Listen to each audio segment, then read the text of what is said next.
The subcommittee will come to order. The chair recognizes himself now for an opening statement. Welcome to the Environment, Manufacturing, and Critical Materials Subcommittee's hearing on 4 pieces of legislation intended to safeguard economic freedom and mobility for the American people. Our constituents across the country rely on their cars to commute to work, travel to and from school, check in on grandparents and loved ones, go to the grocery store, go to medical appointments, a host of things. According to the Department of Transportation, approximately 280 million vehicles were registered in the United States in 2021. In total, 92% of U.S. households have at least one vehicle, and more than half of U.S. households have 2 or more vehicles. The Biden administration continues to release regulation after regulation to dramatically change transportation and mobility for Americans on a timetable that defies reality. For many Americans, this is pushing them toward vehicles that they cannot afford and into vehicles that don't make sense, especially for rural Americans like those in my district. And who will pay for this so-called transition? It's the American taxpayer. Luckily, Republicans on our committee have some solutions. The 4 bills we're considering today stop the Biden administration's excessive overreach and enable Americans to continue to choose the cars they want and can afford. First, the Preserving Choice in Vehicle Purchases Act was introduced by our subcommittee members, Dr. Joyce, Mr. Latta, Mr. Bilirakis, and Mr. Obernolte. This legislation limits the EPA's ability to unilaterally issue a waiver of national vehicle emission standards to California if the state's policies directly or indirectly limit the sale or use of new internal combustion engine vehicles. The intent of the Clean Air Act is clear. Congress never directed California to dictate America's vehicle emissions and also did not authorize the EPA to force vehicles that the agency does not like off the road. Next, we have the Fuels Parity Act, introduced by Dr. Miller Meeks, which allows ethanol derived from cornstarch to qualify as a renewable fuel and an advanced biofuel under the Renewable Fuel Standard. The bill also supports the use of the Department of Energy's Argonne National Laboratory GREET model to assess life cycle greenhouse gas emissions. We should prioritize nationally recognized standards rather than international standards that specifically disadvantage American fuels. We also have 2 discussion drafts we're considering today. The first addresses one of the most egregious examples of the Biden administration's regulatory overreach, the proposed creation of a program to introduce electricity into the renewable fuel standard with eRINs.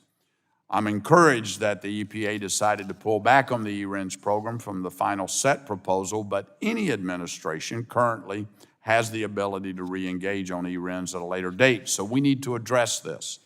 Fortunately, the No Fuel Credits for Batteries Act would clarify that the EPA is not authorized to create an eRINs program.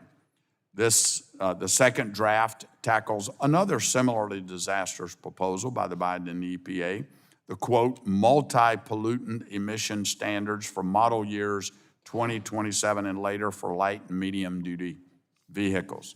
The Biden administration's intent with the proposed rule was to pave the way for 2/3 of new car sales and nearly half of new truck sales to be totally electric in the next 10 years. To reach its goal, the EPA set emission standards that only electric vehicles could achieve. The Choice in Automobile Retail Sales Act, or the CARS Act, prohibits the EPA from moving forward with this proposed rule.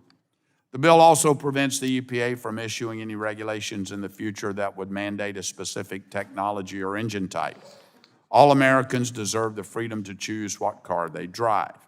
And to my Democratic colleagues, I want to emphasize that none of the bills being considered today prevent electric cars or trucks from being driven on our road if people want them. But forcing these vehicles on long-distance driving rural Americans, and for that matter, many urban-dwelling Americans who don't have garages and driveways to charge these cars, is simply wrong. Ultimately, this forced EV transition will disproportionately burden working-class Americans. The 4 pieces of legislation simply prevent the Biden administration from using the federal government to dictate how Americans travel and reach their desired destinations. I appreciate the witnesses for testifying today, and I look forward to our discussion on ensuring affordable and reliable transportation for the American people. And with that, I yield back, and I recognize the ranking member, Mr. Tonko from New York, for his opening statement. Thank you, Mr. Chair. I begin by recognizing and thanking our witness, Mr. Goffman, as well as the EPA's staff for continuing their work on a regulatory agenda that boldly addresses pollution from the transportation sector and upholds the agency's mission of protecting human health and our environment. Transportation remains the largest source of greenhouse gas pollution in our United States and is a major emitter of other harmful air pollution. Luckily, the Clean Air Act provides EPA with a wide range of authorities and tools to address their emissions. And I believe EPA is working to fulfill its obligation to protect public health in a manner consistent with both the latest science and the law. Unfortunately, the 4 bills under consideration today would undermine EPA's efforts, and I must oppose them. H.R. 1435, the Preserving Choice in Vehicle Purchases Act, would limit the Clean Air Act's so-called California waiver and requires previously issued waivers to be revoked. Given its history and extraordinary air quality challenges, California has the ability to request the preemption waiver for its vehicle emission standards, provided that they are at least as stringent as federal standards and necessary to meet compelling and extraordinary conditions. This leadership by California has benefited so many Americans. My home state of New York is among the Section 177 states that adopt these standards. The Choice in an Automobile Retail Sales Act prohibits EPA from finalizing its recently proposed medium-duty and light-duty vehicle standards, blocking the ongoing effort to strengthen tailpipe emission standards for future model years. I would not have been surprised to see the majority use the Congressional Review Act on this rule, but they could not even wait for it to be finalized. This bill prevents EPA from carrying out its duties to protect the public from harmful air pollution, and it will deny Americans the significant economic and health benefits of the proposed rule. Ultimately, this bill will undermine private sector investments in cleaner vehicle technologies by injecting even greater uncertainty into the standards and incentives that are resulting in this rapid adoption of zero-emission vehicles. It will also stifle innovation, removing the push on automakers and suppliers to continue making cleaner, more efficient, and more affordable vehicles at every price point. The No Fuel Credits for Batteries Act would prevent EPA from allowing eligible biofuels used to make electricity that power EVs from earning eRINs under the RFS. There are currently several fuel pathways involving electricity approved under RFS, but these pathways have never been operationalized. EPA has recently considered adding eRINs to the RFS, and I hope the agency moves forward with this proposal in the near future.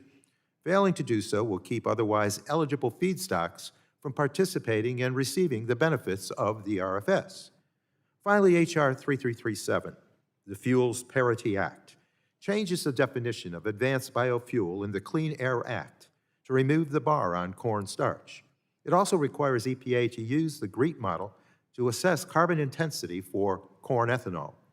I want to be clear that I do not necessarily have a problem with the GREET model, but this bill would give preferential treatment to only 2 types of biofuels, while requiring other fuels to use other less advantageous models.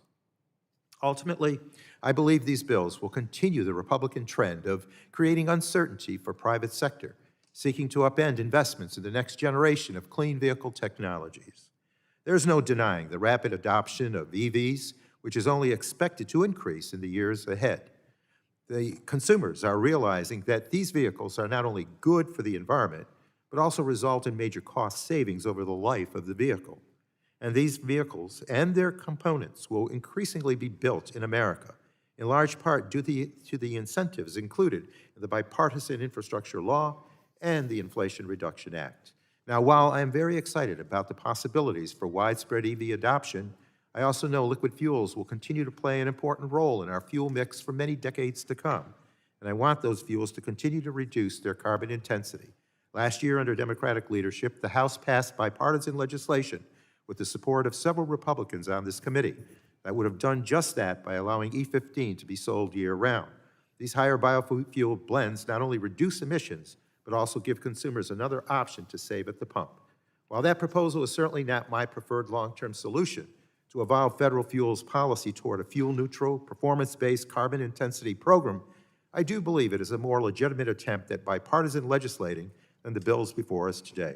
So while I look forward to our witnesses' testimony, I remain unconvinced that we can work together to build broad bipartisan support for any of these bills. And with that, Mr. Chair, I thank you and yield back. Gentleman yields back. I now recognize the chair of the full committee, Chair Rogers, for 5 minutes for the purposes of an opening statement. Thank you, Mr. Chairman. Since the invention of the Ford Model T, America has led the world in car manufacturing and technology. The combustion engine has allowed people from around the world to increase their mobility, raise their standard of living. For more than half a century, affordable transportation has helped drive America's economic success. The question we should be asking today is whether we want America to be leading the auto sector for the next 100 years. Nearly 20 years ago, China made the decision to fully electrify. Today, by some estimates, they're building an average of 2 coal-fired plants per day in order to meet their needs to fully electrify. I continue to hear from some of my colleagues, well, we just need to put more money into this system. That is money that is going to China. China dominates the supply chains. It's China's technology that is being used in electric vehicles and the batteries. Those supply chains include nickel from Russia, cobalt from Congo, lithium from China. Ladies and gentlemen, it's been the United States of America that has been leading in bringing down carbon emissions. We have led the world. It's been American technology and innovation that has resulted in us leading the world in bringing down carbon emissions. It's not China. China continues to increase their carbon emissions. China's carbon emissions are going to continue to increase until at least 2030, 2032. So today we are discussing a proposed rule by EPA that would have us follow China's lead. It's just one of 151 proposed rules by EPA. 151 rules right now at OMB, Office of Management Budget, the White House, by EPA. And this is a rule that would basically, by 2032, take away the choice from Americans. 95% of the cars that Americans drive today would no longer be made available. Today's hearing is really fundamentally about whether, and if we're going to make this decision, if the United States is going to make this decision to fully electrify its transportation fleet, it should be the elected representatives of the people that are making that decision. That is a decision that belongs in this committee, the Energy and Commerce Committee. When it comes to protecting consumers' affordable transportation choices and preferences, that should be a debate in Congress. The cars we drive, how we fuel them. We need to make sure that it's practical, affordable. Top-down government mandates and subsidies will not reduce emissions or lower cost. Americans deserve to have the choice to decide what mode of transportation suits them best. So the proposed rule suggests that it proposed that 2/3 of the cars, nearly 70% of the cars, by 2032 must be 100% battery electric. Not hybrids, not plug-in hybrids, not hydrogen, not any other technology. 100% battery electric. That's China's goal. That's China's agenda. Since when is the United States of America following China's lead? I've heard from many of my colleagues, I've heard from the Secretary of Energy that we need to be following China's lead. I don't agree. I don't agree for a moment. And this proposed rule is an affront to representative government. It's an affront to the elected representatives of the people, and it's an affront actually to every American. So,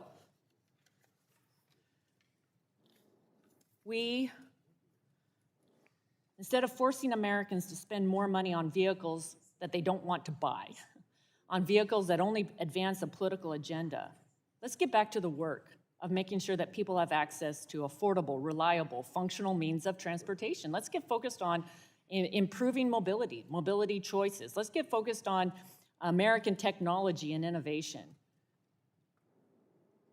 Protecting people's way of life and the ability to provide for their families should be a bipartisan priority. America has long celebrated that we trust people to make the best decisions for themselves, not a government that decides for them. And today, we have the EPA wanting to decide for us, not even the elected representatives of the people. I yield back. The gentlelady yields back. I now recognize the gentleman from New Jersey, the ranking member of the full committee, Mr. Pallone, for 5 minutes for an opening statement. Thank you, Mr. Chairman. Today, we're once again witnessing Republicans picking winners and losers in our nation's transportation sector to put polluters over people. With the bills before the subcommittee, Republicans are actively fighting against innovation, lower energy bills for Americans, and the auto industry's ability to make manufacturing decisions based on what consumers want. Committee Republicans' efforts to continue propping up big oil corporations threatens a clean and prosperous future for all Americans. I reject this approach and am instead committed to clean vehicle affordability and consumer choice, and that's exactly what Democrats delivered last Congress, real solutions for our transportation sector. The bipartisan infrastructure law invested $7.5 billion in EV charging, $10 billion in clean transportation, and over $7 billion in EV battery components, including critical minerals which have increasingly been manufactured overseas. These investments will help build the EV infrastructure needed across the nation. The Inflation Reduction Act included rebates and tax credits to lower the cost of EVs for American families, including a tax credit up to $4,000 for a qualifying pre-owned or used EV. Electric vehicles are becoming more and more popular every day, and these tax credits are making them even more affordable for American families. And yet every Republican here today voted against both of these laws and all of these critical investments. Instead, they're deliberately misleading Americans about EVs and EPA proposals in order to do the bidding of big oil corporations. The truth is, EPA is not imposing any sort of EV mandate.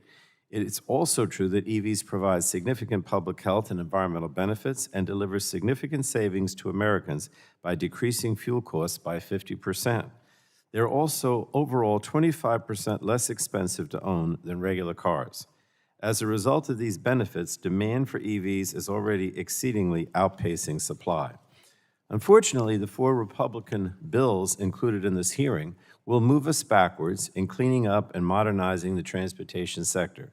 My Republican colleagues oppose EVs so much that they're trying to legislate away decades of innovation in cleaner transportation, are working against market trends, and will strip EPA of its authority to protect Americans from vehicle pollution. And they're doing all of this to protect large corporations while refusing to invest in American families. Now, H.R. 1435 flies in the face of 50 years of Congress and EPA recognizing California's authority to set more protective vehicle standards. It infringes on states' ability to voluntarily adopt these standards to protect their citizens from dangerous pollution and climate change. This bill is not just a direct attack on California, but also on dozens of other states, including New Jersey, that frequently follow California's lead. Then there's a discussion draft that would block EPA from finalizing its proposed light and medium-duty vehicle emission standards. As drafted, it could also prevent EPA from ever finalizing new vehicle standards, hamstringing the agency's ability to fulfill its obligation to protect Americans from dangerous motor vehicle pollution. Another discussion draft, the No Fuel Credits for Batteries Act, would bar EPA from allowing credits to be generated under the Renewable Fuel Standard for renewable electricity for transportation fuel, also known as ARIN like iPhones. EPA has been working in this area since 2010 as directed by Congress.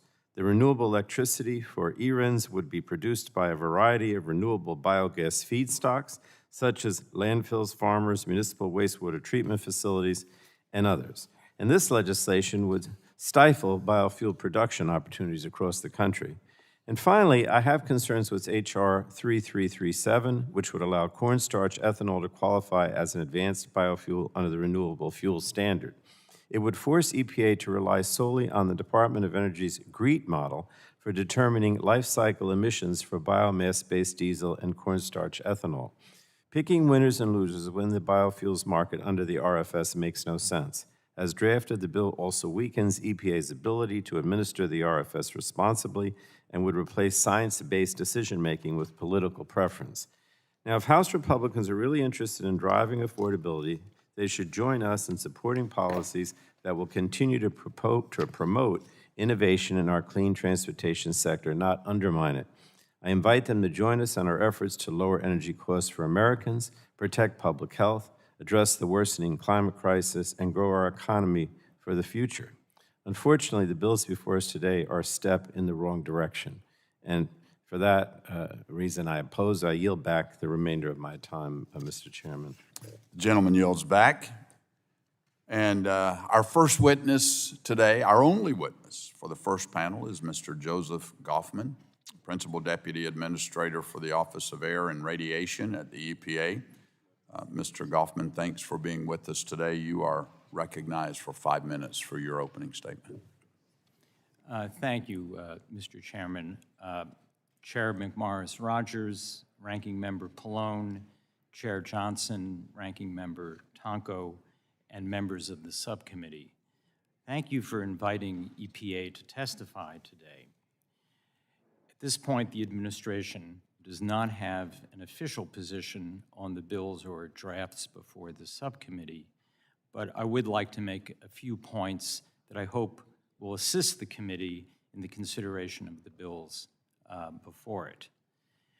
On April 12, 2023, EPA proposed vehicle standards that would significantly reduce CO2, hydrocarbons, NOx, and particulate matter, and deliver widespread reductions in air pollution across the country.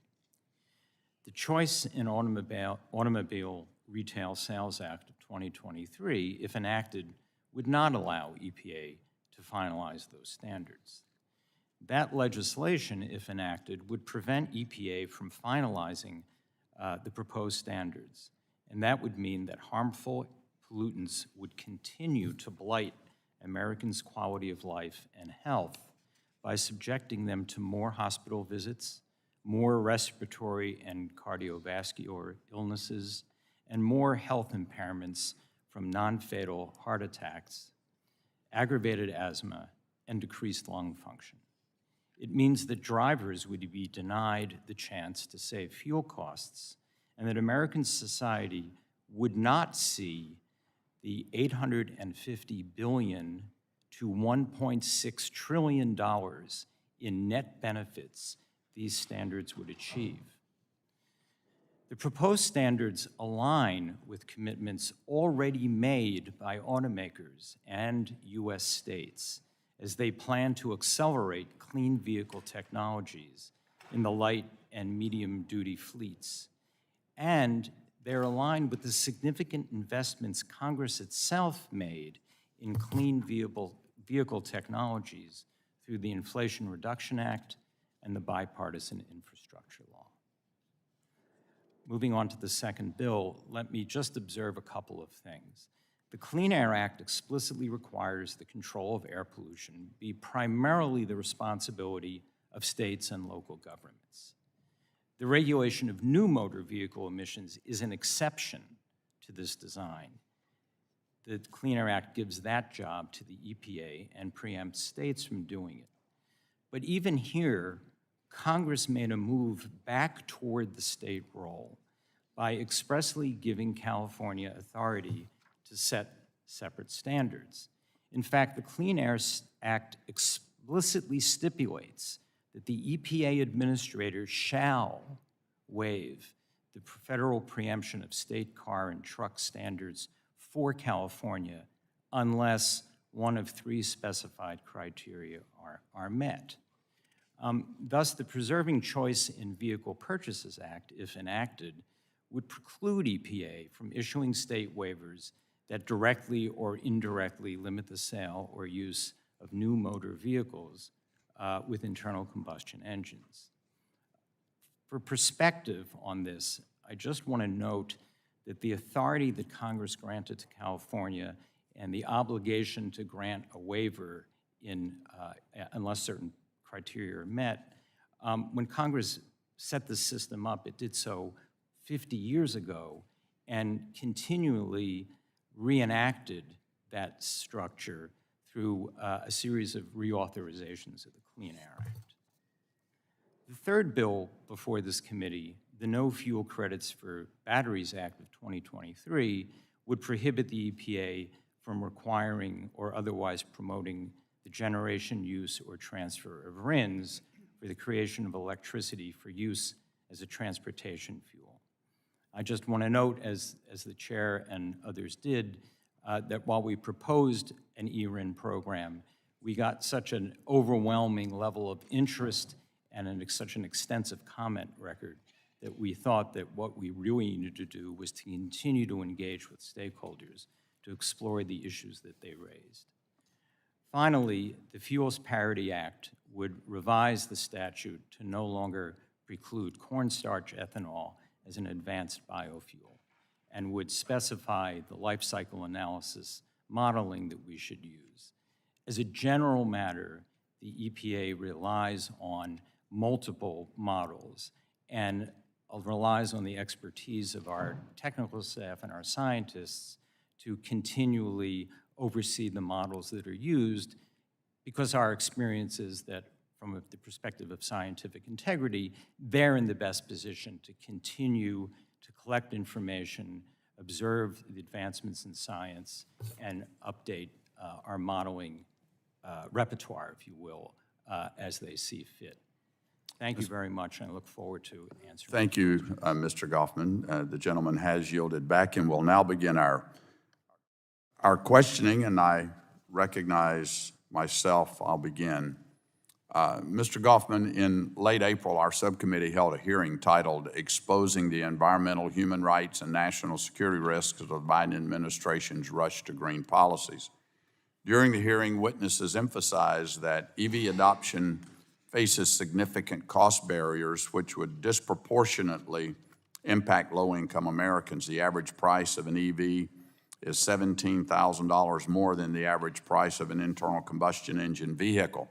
So, Mr. Goffman, are you concerned that pursuing such a policy that clearly makes vehicles unaffordable would eliminate reliable transportation options for low-income Americans?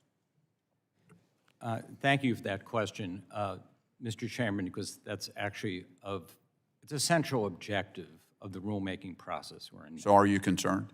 Yes, and we're Okay, great. focusing on affordability because of that concern. All right, all witnesses, also witnesses at that hearing, highlighted the negative global environmental impact of mining, processing, and refining the critical minerals necessary for EV batteries and motors. As it's been pointed out, we are tremendously dependent upon China for those materials today.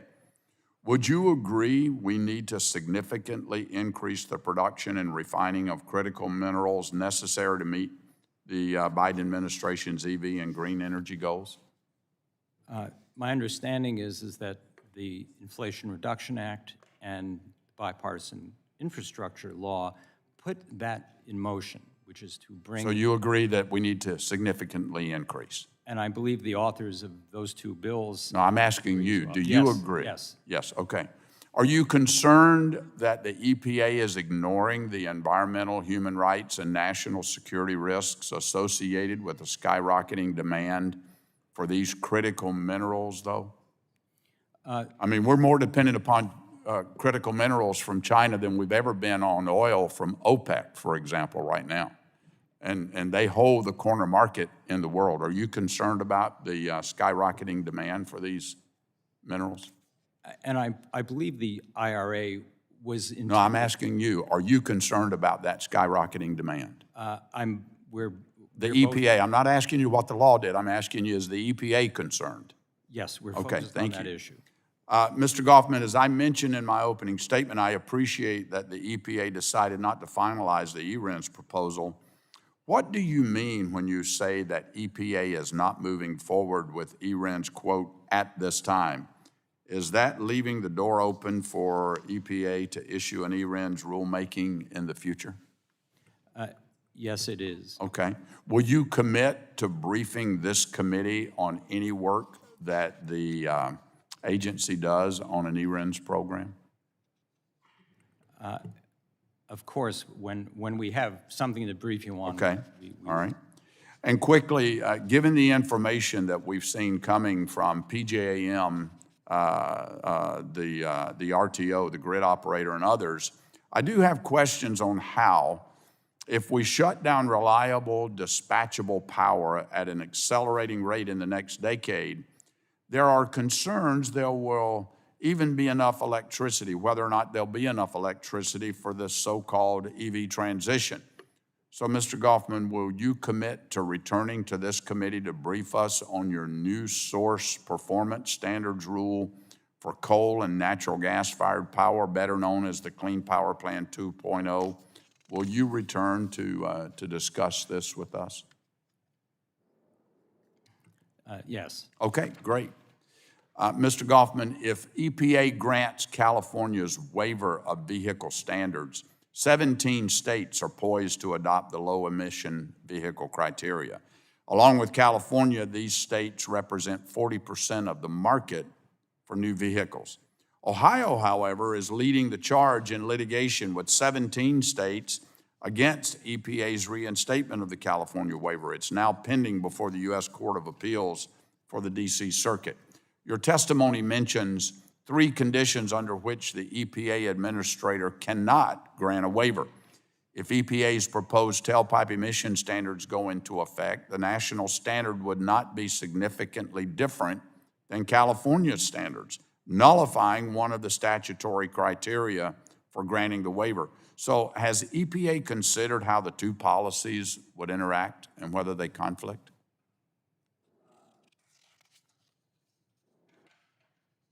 My time has expired. Sorry, If you could sorry just to respond to that quickly. sorry Have you to considered how they interact? We haven't reached the stage in reviewing with the current pending waiver requests to get to that question. Well, I mean, would California need a waiver if the national standard accomplished the same goal effectively? I don't know. Okay. We just haven't gotten there yet. I'll come back with some future questions, perhaps, if I get yielded some additional time. With that, I yield back, and I recognize the ranking member, Mr. Tonko, for 5 minutes. Thank you, Mr. Chair. Mr. Goffman, thank you for your testimony. Let's start by focusing on the E-RINs legislation. Section 211O of the Clean Air Act uses the terms renewable fuel and transportation fuel. Transportation fuel is defined as, and I quote, a fuel for use in motor vehicles, motor vehicle engines, non-road vehicles, or non-road engines except for ocean-going vessels. So with that, Mr. Goffman, is there anywhere in the Clean Air Act that indicates that a transportation fuel must be a liquid fuel? That's not how we interpreted it. So do you believe EPA has the authority to allow fuels produced from eligible biofeedstocks used to make electricity to power electric vehicles to participate in the RFS? Yes, we do. And that would be consistent with EPA's long-standing view. Mr. Goffman, is it correct that there have been approved fuel pathways involving electricity since 2010? Yes, there have been. And since then, there has also been appropriations language directing EPA to operationalize these pathways. So I'm not sure what additional clarity is needed now that hasn't been afforded over the past 13 years. Mr. Goffman, I want to make certain everyone understands that to receive an hypothetical E-RIN, electricity must be produced from a feedstock eligible under the RFS, such as biogas from digesters at landfills, wastewater treatment facilities, and other waste digesters. Is that correct? Yes. So am I correct that today a digester that captures biogas, processes it into renewable natural gas, and puts it into a pipeline to power a natural gas bus qualifies for RINs, but that same digester that captures that same biogas turns it into electricity to power an electric bus does not? You know, I'm sorry, I'm a little bit confused by the question. Sure. So if a digester that captures biogas processes it into a renewable natural gas and puts it into a pipeline to power a natural gas bus, qualifies for RINs, but that same digester that captures that same biogas turns it into electricity to power an electric bus, it does not. At the moment, it does not, but I believe our proposal would be consistent with authorizing or the creation of RINs in the second example. And I thank you, because I think it is clear that we should be allowing every eligible feedstock into the program, regardless of what type of vehicle it fuels. Now, I know EPA's recent eRIN proposal has been put on hold, and I appreciate it is more complicated than other fuels, but I encourage EPA to move forward to operationalize these pathways and to distribute credits in a manner that promotes the most equitable build-out of EV charging infrastructure. Now, finally, on HR 3337, the GREET bill. I want to be clear that I am not opposed to GREET as a method for calculating life cycle assessments, but I do think all fuels need to be assessed on a level playing field. So, Mr. Goffman, do you have concerns with EPA being required to use GREET for only 2 fuel categories under the RFS? Well, what our concern is, in the vein of maintaining scientific integrity, is being limited to just certain of our analytic tools when we know that not just the GREET model, but other models provide valuable information. And so that's why we've long since come to rely on multiple models and the flexibility to update them, change them, and at times put differential weight on different models. This is an area of work in the scientific and technical community that's fairly dynamic, and we always prefer to be able to have flexibility to respond to that dynamism as the science and understanding of the world and of our modeling tools changes. Thank you. I certainly agree that we need to constantly revisit rules, regs, and laws that would give us more opportunity and more flexibility. So with that, I thank you for your participation today. And with that, Mr. Chair, I yield back. Gentleman yields back. The chair now recognizes Mr. Palmer from Alabama for 5 minutes. Mr. Chairman, we find ourselves in another hearing again in which our colleagues in the Biden administration are pushing dangerous socialist propaganda policies over people. And I was struck by your comments about the air quality issues and how it impacts people with respiratory illnesses, cardiovascular illnesses. Are you aware that because of the move to renewables in Europe, that the increase in utility cost has resulted in 68,000 people dying just last winter because people who had respiratory issues, cardiovascular issues, because they couldn't afford to adequately heat their homes? I'm not familiar with those specifics. I'm not surprised, because you're on your own agenda that will deprive people of their rights in this country, and that's where this is heading with this administration. You guys are pushing policies that are literally going to deprive people of their rights to choose whether they want to cook their food on a gas range top or drive a vehicle of their choice. Are you also aware that the head of the National Transportation Safety Board warned of the risk posed by heavy electric vehicles colliding with lighter cars? Are you aware that the weight differentials impact injury rates and fatality rates? Are you aware of that? We looked at that issue explicitly in And you didn't care? the analysis. You apparently supporting didn't our care. proposal. You apparently don't care. Oh, not, we do care. And It's like, we you address, know, we address that let me issue. point out to you that, that you take the Ford Mustang Mach 4 or 5, I believe it is, it's the Mach E, is approximately 33% heavier than its gasoline counterpart. Do you have any understanding of physics, mass and velocity and things like that, and the impact of a heavier vehicle colliding with another vehicle at the same speed, what the damage can be from the heavier vehicle? We looked explicitly at And you that didn't issue in care. our proposal. Yeah, and but you really didn't care. On the contrary, we no, care- we listen, care I am so tired of listening to the propaganda coming in these hearings. I'm so tired of putting our national security at risk because there is no way that we're going to catch up with China in battery production because we can't even get the permits to do the mining for the materials you need to make batteries. And what this administration is doing is putting the country at risk by making us more dependent on China. And people need to wake up to this. This is past politics. I'm not interested in the politics of it. I'm focused on the policy. I'm focused on the risk that it imposes on people.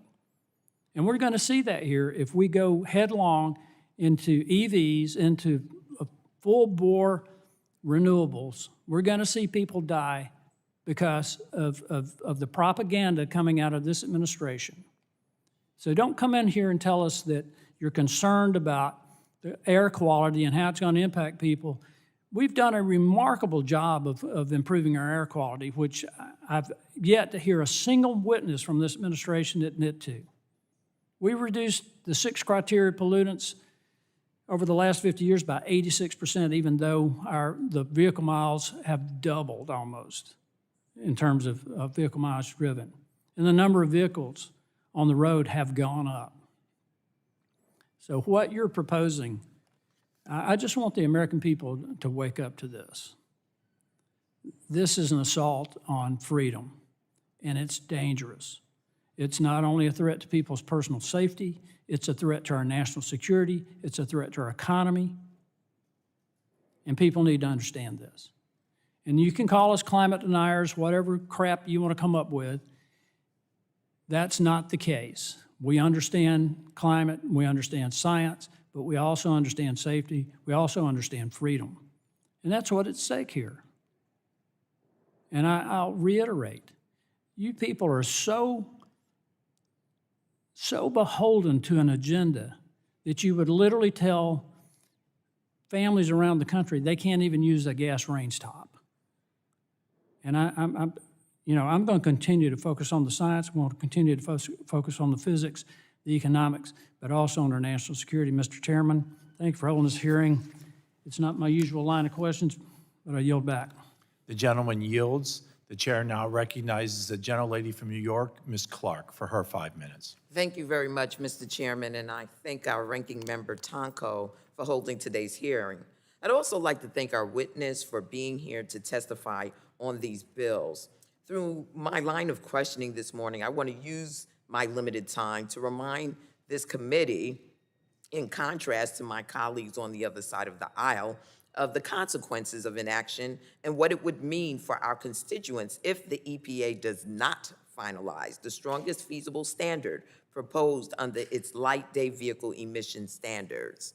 In your testimony, Mr. Goffman, you note the health impacts associated with vehicle pollution and how communities of color and economically disadvantaged neighborhoods are disproportionately exposed to air pollution from vehicles. If this rule does not go into place, what does this mean for the health of our communities?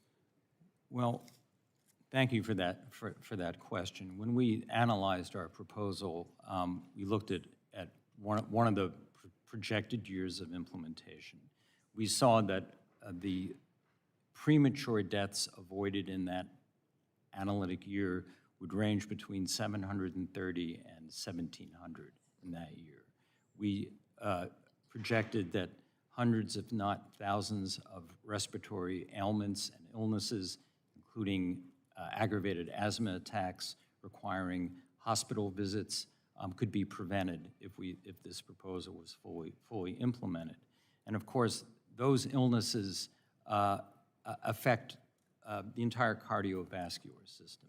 And so often people who suffer from those illnesses have adjacent or related health problems, which means that they experience health suffering. And I think, as one of your colleagues said recently, getting sick isn't free. And that's why when we take those benefits and we look at what the avoided oil costs would be under this rule, and we sort of add them together, you know, we're confident that there would be about a $1 trillion net benefit to American society if these proposals were adopted and implemented. Well, let me just thank you for that. For environmental justice communities where pollution from peaker power plants, chemical facilities, and dirty diesel trucks are compounded, pollution is a matter of life and death. There's no doubt about that. A recent report by the American Lung Association found that if we transition to 100% sales of zero-emission passenger vehicles by 2035, over 100,000 deaths would be prevented. 2.2 million asthma attacks would be avoided, and over 10.7 million days of work would not be lost. So I'd like to ask for unanimous consent to submit this report from the American Lung Association entitled Zeroing In on Healthy Air into the record.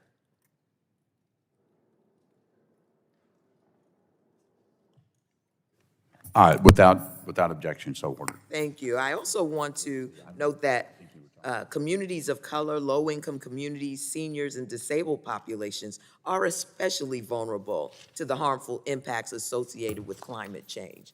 Cutting greenhouse gas emissions in the transportation sector is one of the most critical steps we must take to meet our climate goals and limit the harm of climate change on our most vulnerable populations. Mr. Goffman, can you provide an estimate of the magnitude of greenhouse gas emissions that would be avoided by finalizing the proposed standards? Yes, and again, thank you for that question. We estimate more than 7 billion tons of CO2 would be reduced by the light-duty vehicle standards, and other 1.8 would be reduced. It's about 9 billion tons of CO2 reduced by the heavy-duty and the light-duty standards. That's double our emissions in 2020. Very well. My Republican colleagues have continued to bring up costs during this hearing. Mr. Goffman, can you tell us how much money would be saved by reducing these climate emissions by finalizing the proposed standards? Well, we project for an individual driver or customer that driver would save $12,000 over the lifetime of a vehicle that met these standards, mostly in fuel savings as well as in lower maintenance costs. Very well. With that, I yield back, Mr. Chairman. Gentlelady yields back. Chair now recognizes Dr. Joyce from Pennsylvania for 5 minutes.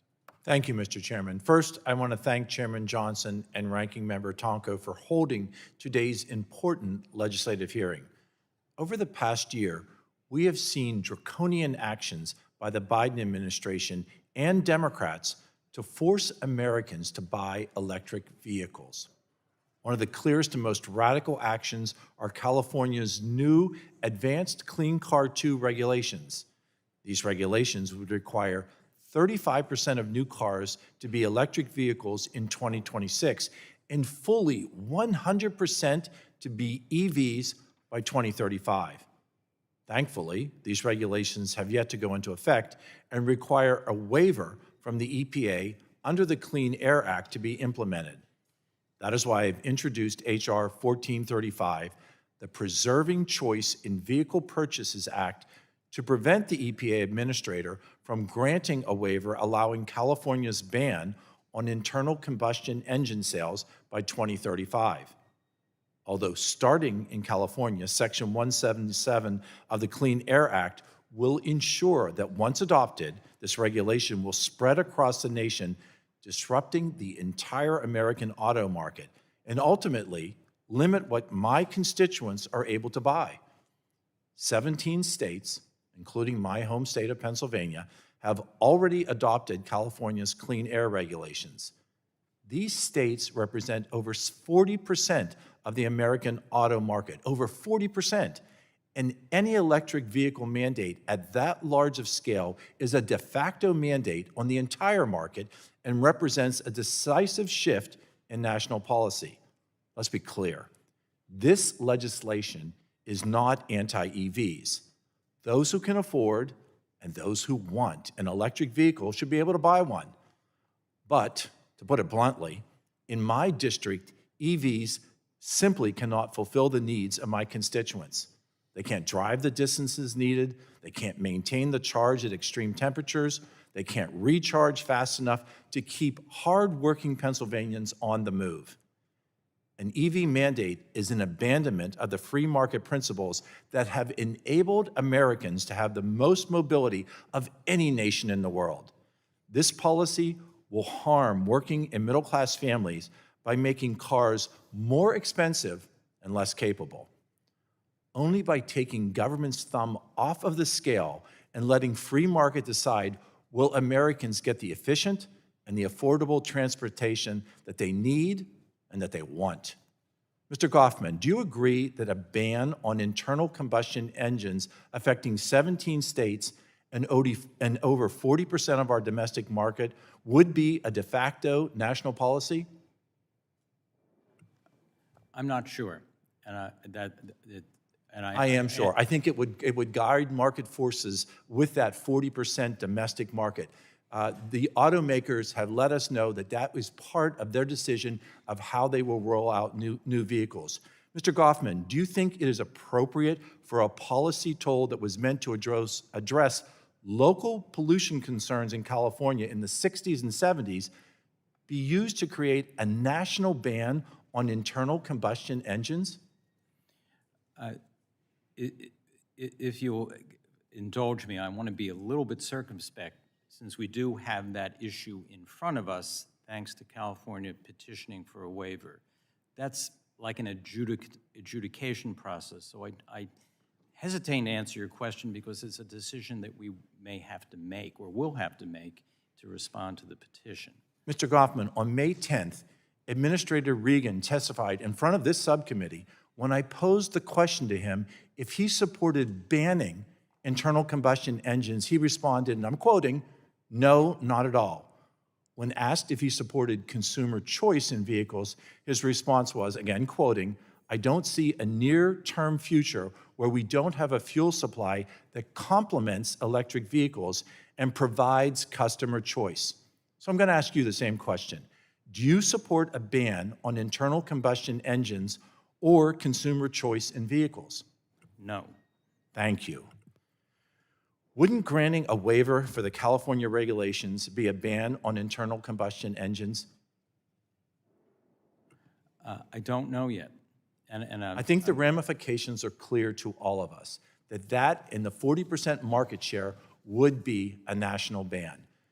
Do you think that automakers will produce one set of vehicles for California, another set for New York, maybe a set for West Virginia?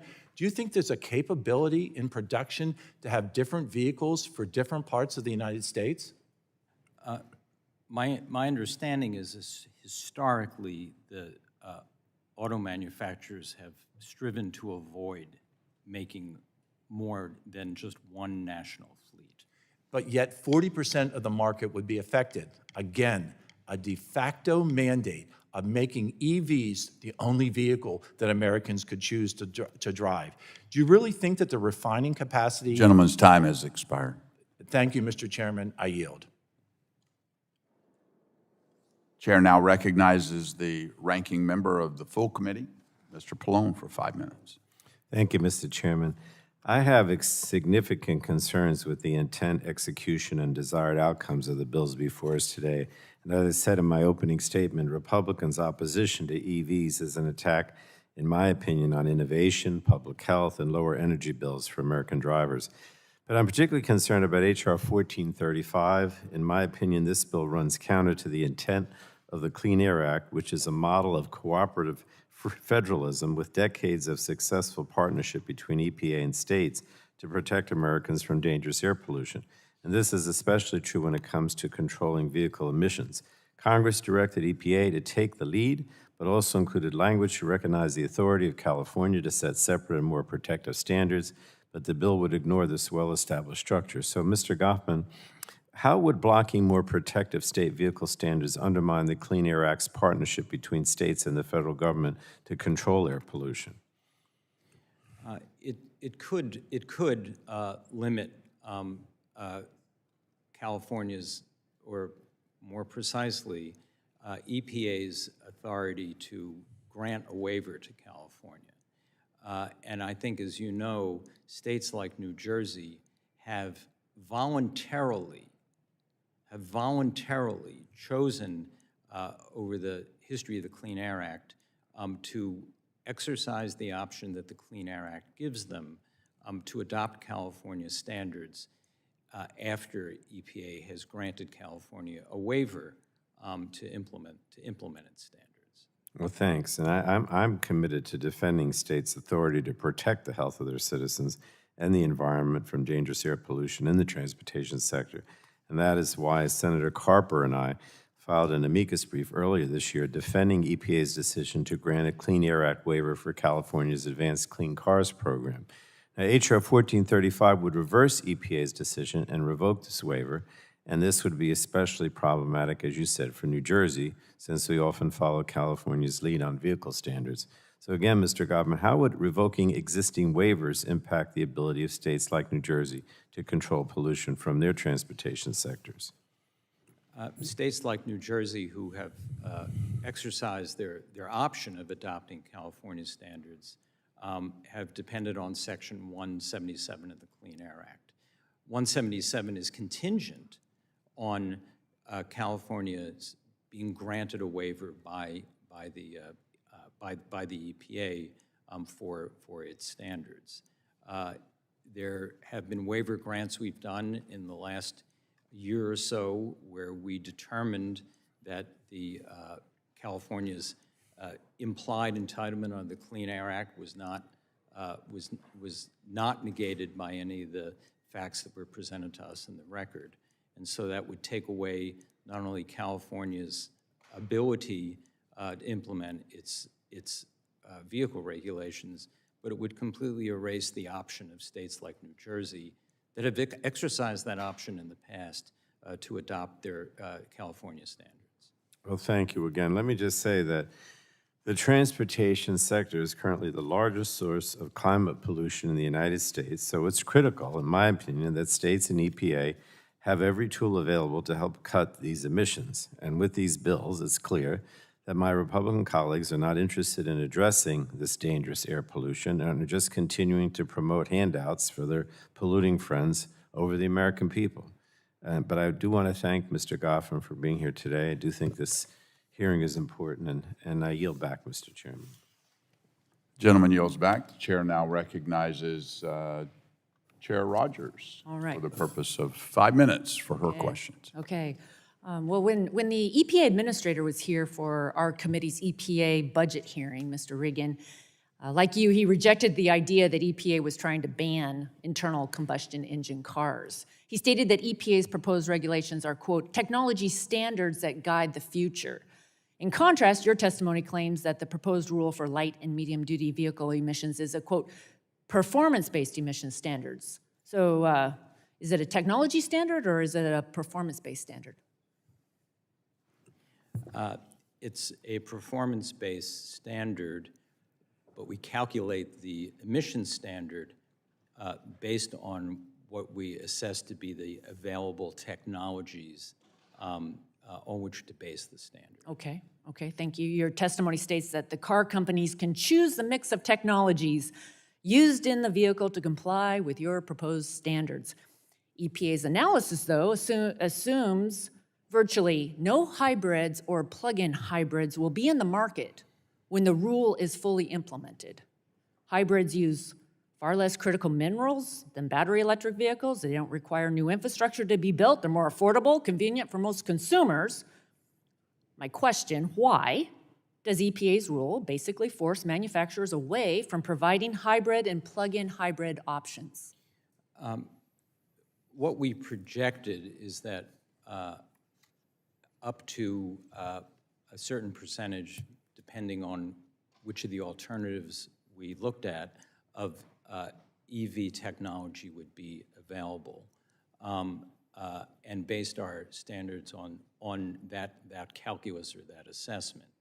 But we expressed the obligation that the manufacturers must meet in terms of grams per mile in order to give them the option, individual companies, the option of using whatever mix of technologies that they choose.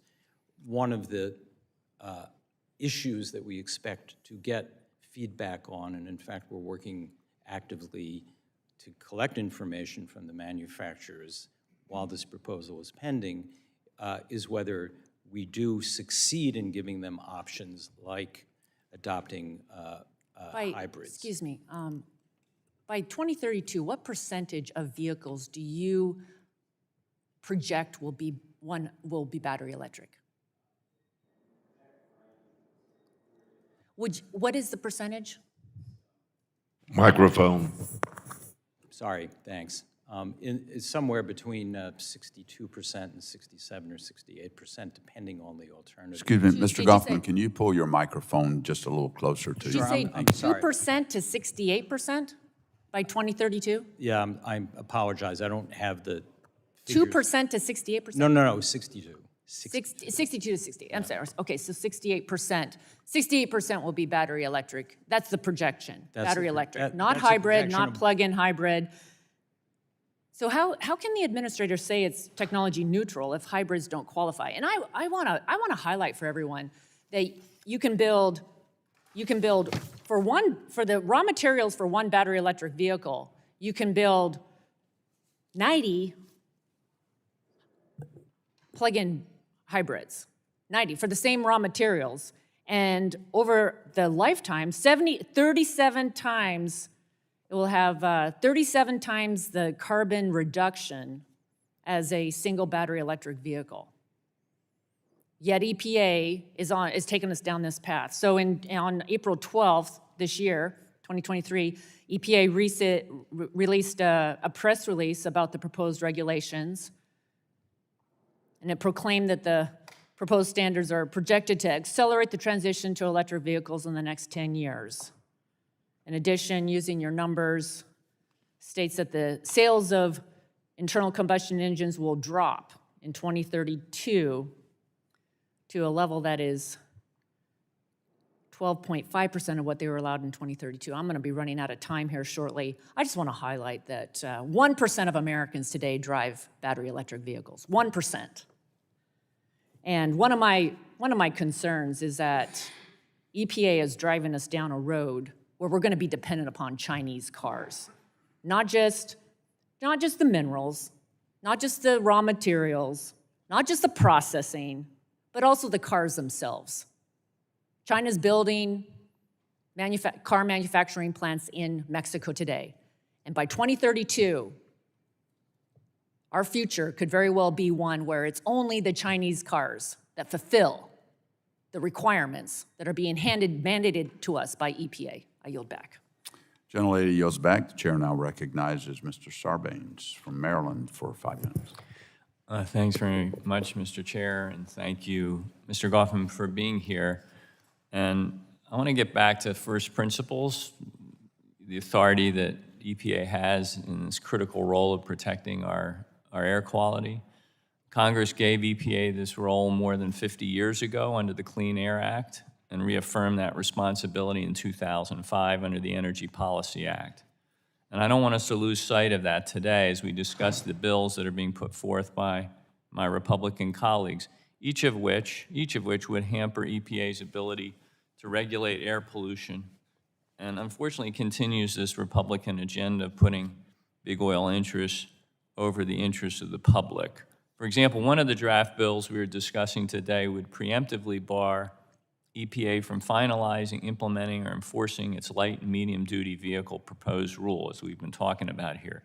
And it would preclude EPA from issuing any emission standards that mandate the use of any specific technology or result in limited availability of internal combustion engine vehicles. It's important to be clear that EPA's proposed standards are reasonable, performance-based emission standards and constitute neither a national electric vehicle mandate nor an internal combustion ban. Mr. Goffman, Republicans like to accuse the agency, your agency, of, quote, legislating. Can you explain what statutory authority EPA is using to promulgate vehicle emission standards, making it clear that we're the ones that legislate, we give you authority, and then you act responsibly within that authority. So could you talk about the statutory authority that you have with respect to these standards? Thank you for that question, Congressman Sarbanes. We have longstanding authority under Section 202 of the Clean Air Act to set vehicle emission standards based on available technology, taking account of a variety of factors. We've used that authority, I guess I'd say for decades now, to set pollution standards for a variety of pollutants, including greenhouse gases, as well as air quality pollutants. And we're using exactly the same authority in this proposal and applying the same basic analysis in terms of technological availability, feasibility, manufacturer lead time, cost, market uptake, et cetera. Right. So it's a traditional authority that we're applying in our Yeah, I mean, you're playing it straight based on the authority that you have. You're operating inside the lines of the authority that Congress has given you, and you're doing it in order to protect the health of the American people. And would you say that the model year 27 emission standards proposal is outside the scope of EPA's authority or inside the scope? I would say it's well within the scope, and if you'll allow me, I'll want to observe that what's different this time is not the use of our authority, it's everything that's going on from the automobile company's own commitment to advance EVs in their new car fleets.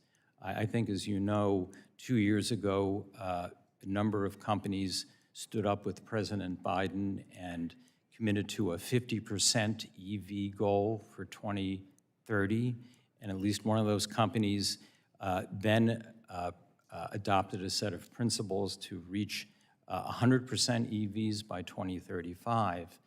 And while they're doing that, Congress itself has made a significant investment or a significant menu of investments in supporting electric vehicle technology, supporting the supply chain from, if you will, mine mouth to battery production to vehicles in a way that both creates more jobs here, brings these operations onshore here, and ultimately makes these vehicles affordable to produce and affordable to buy. That's an excellent point. I appreciate you making it. We're trying to make investments here that align with the deployment of the regulatory authority you have, which aligns in turn with where industry is headed, all for the benefit of the health of the American people and energy efficiency. Thank you very much for your testimony. I yield back, Mr. Chair. Gentleman yields back. The chair now recognizes the gentleman from Texas, Mr. Weber, for 5 minutes. I thank the chair. Mr. Goffman, roughly 70% of cobalt, a raw material needed in lithium-ion cells that power most EVs, comes from DRC. Are you aware of that? I believe, yes. Okay. And unfortunately, the DRC has a high volume of artisanal believe is how you say that, mines where children are working in inhumane conditions to extract this resource. You aware of that? Yes. In a separate vein, Chile is home to the driest non-polar desert on Earth. The lithium mining industry there is consuming large amounts of groundwater, destroying the local ecosystem, and literally drying up the resources needed for their very own local farmers and herders. Are you aware of that? I wasn't aware of that specific set of facts. But you know it's dry and they're using a lot of water, so it makes sense. Bad sense, but it does make sense. On an average, the water required for producing EV batteries is 50% more water intensive than a traditional internal combustion engine. Were you aware of that? I wasn't aware specifically of that fact. But you knew it was a lot. Yeah. How can the human and environmental impacts of the growing EV market be measured against the impacts of the production of combustion engine vehicles? And the answer is they can't. But when you look at those facts, and then you merge them with what our great chairwoman was saying, that Americans deserve a choice, what Dr. John Joyce was saying, Americans deserve a choice. Doesn't it seem a little out of kilter that we would try to force the lack of choices on them? I agree, and I think our proposal is consistent with that Americans will still have a choice. In fact, they'll have more choices. If the auto companies continue with their plans to market EVs on a massive scale and our proposals are adopted. That sounds like Also pie in the not- sky. also- Forgive me for interrupting, but I remember when Henry Ford created the Model T, you know, he said you could have any color you want as long as it's black. We're going to reduce their choices. And with the facts that we just laid out about the mines and the deserts and the waters and all of this stuff, we didn't even really talk about the child labor all that much. But how can one really say that EVs are truly a clean vehicle? It just doesn't make sense to me. In the time remaining, I want to jump over to, in your written testimony, you state, quote, the proposal is not a national electrical vehicle mandate or an internal combustion engine ban, end quote. But in essence, that's the slope that we're going down. And I saw, tongue-in-cheek, saw a survey the other day about electric vehicles that said 90% of electric vehicles were still on the road today. The other 10% made it home safely. We just don't have the charging capacity in our current grid. I'm from Texas, we have our own grid. I owned an air conditioning company for 35 years. We dealt with power requirements all the time. I know how much electric and power is needed, and we don't have it. And we've got to race down a slope, a slippery slope, to make all these laws and rules that Americans don't get the choice. The vehicle's really not all that green. It comes from sources that are anti our own values, harming people in the process. And we want to go down this slope. So you also go on to say, quote, we know that Americans need and want flexibility in the type of vehicles they drive. And our proposed light and medium vehicles rule will help consumer have more choices, not fewer. That dog don't hunt in Texas. That statement is just not true. I agree with you that Americans want more choices when they look to purchase a vehicle, but you and I both know, and our colleagues across the aisle should know, that that will be the case if and when this rule were to go into effect. This proposal, they like to say that Republicans like to pick winners and polluters over people, is the name calling they resorted to. You know, kindergarten kids did that. I remember that from kindergarten, called names. This proposed rule picks winners and losers in the market and inherently goes against consumer choice, which you claim is important to the EPA. True or false, I'm out of time. Is it true or false a good thing for Americans to have more choices? Yes. I yield back. And this proposal will give them more choices. Gentleman yields back. The chair now recognizes the gentleman from Georgia, Mr. Allen, for 5 minutes. Thank you, Mr. Chairman, and thank you, Deputy Principal Administrator, for being with us this morning. Just for the record, I have a dear friend who was a Cadillac dealer in my district, and he is no longer a Cadillac dealer. Cadillac decided to go total electric, and he, along with 400 other Cadillac dealerships, are non-existent in this nation today. So what's the problem here? The problem here is the EPA drove them out of business. The government, a huge economic engine, is no longer in my district.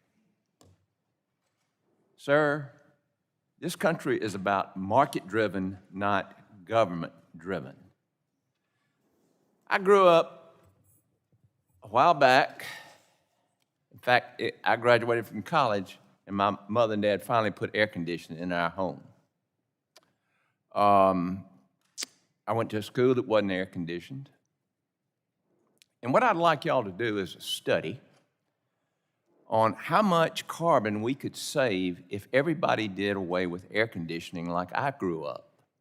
And then let's see who gets elected to office after you do away with all air conditioning in this country. And I use that as an example because what you're doing is you're incrementally moving this ball along and convincing people that you're on the right path. Yet the market and the people say otherwise. There's an aggressive approach. I got EMCs who put in all the scrubbers and met all the requirements under the Clean Air Act. And then under the Obama administration, they were told, you got to do away with coal. There was a war on coal. As far as manufacturers are concerned, do you have commitments from the manufacturers?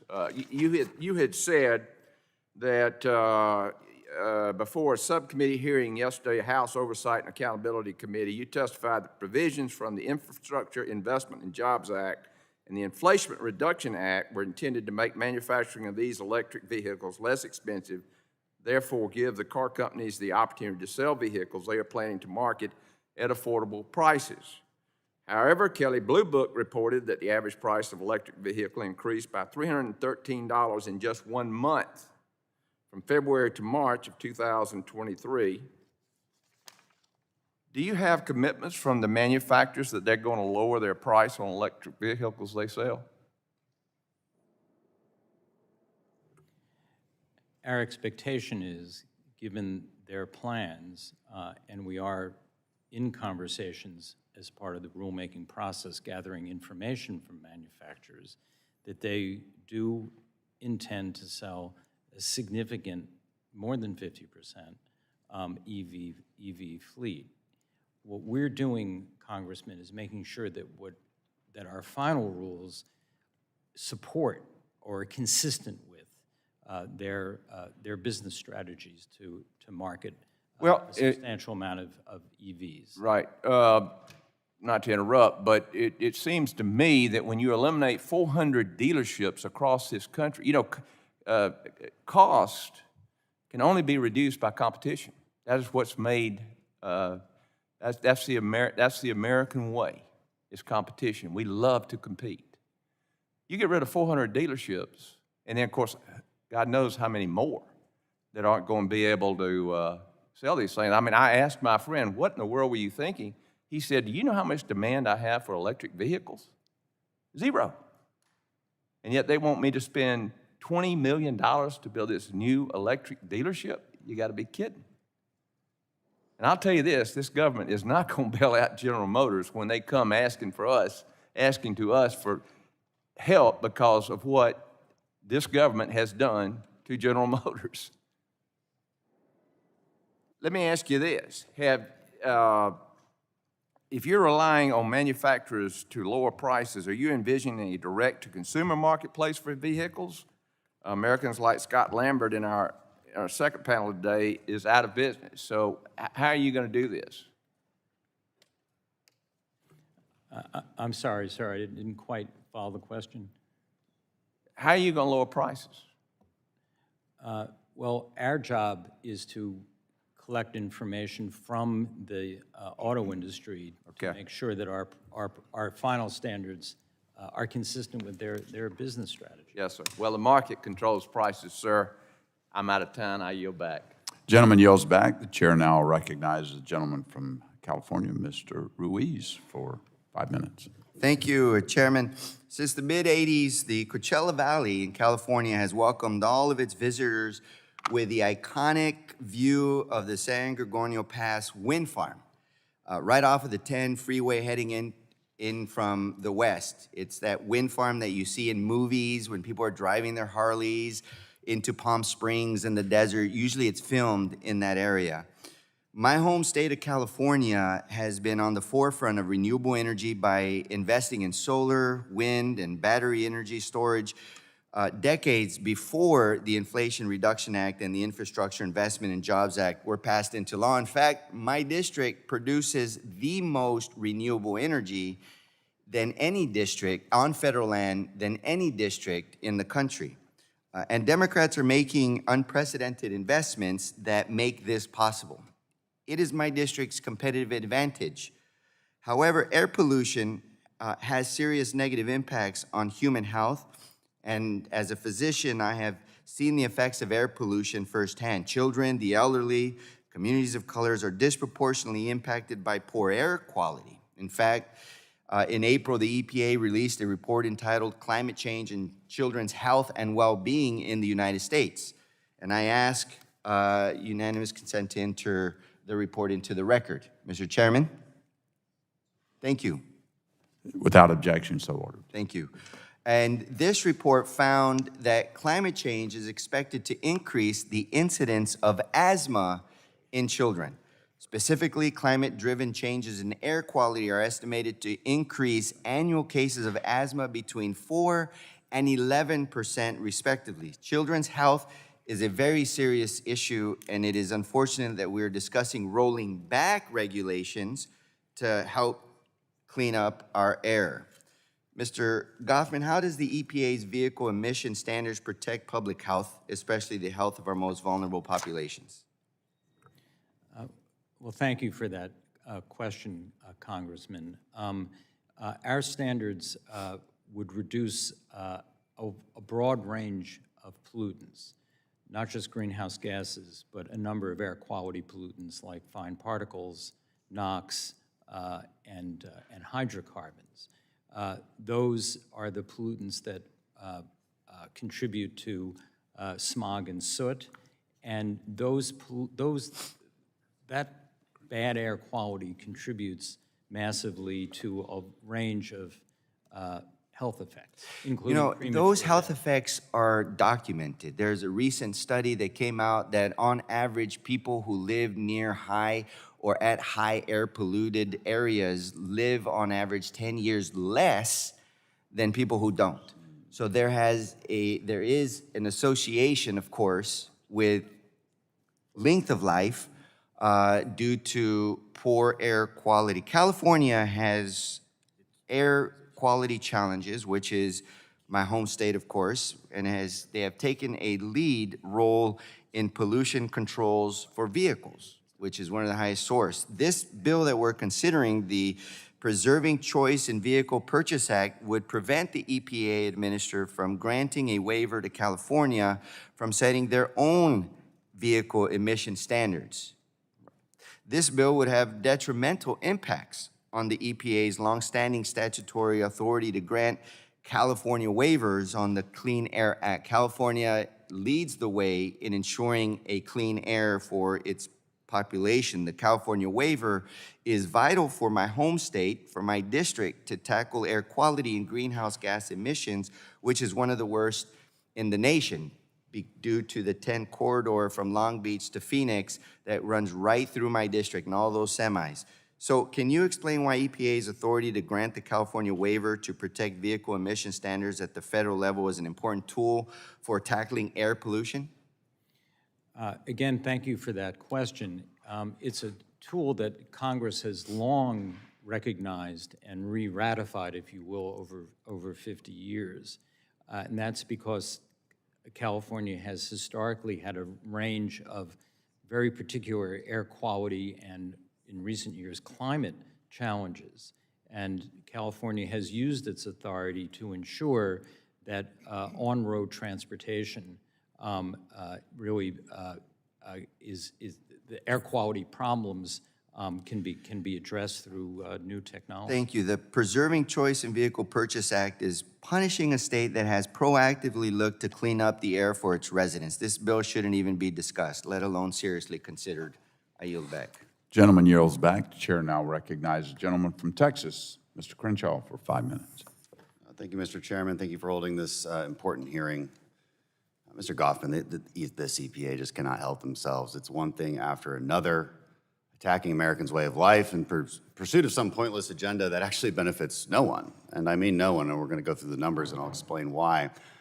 Because we always got to tackle policy this way. What are the costs? What are the benefits? Policy is about trade-offs. By EPA's admission, this tailpipe emissions rule is designed to increase EV sales. Is that correct? It's designed to improve air quality.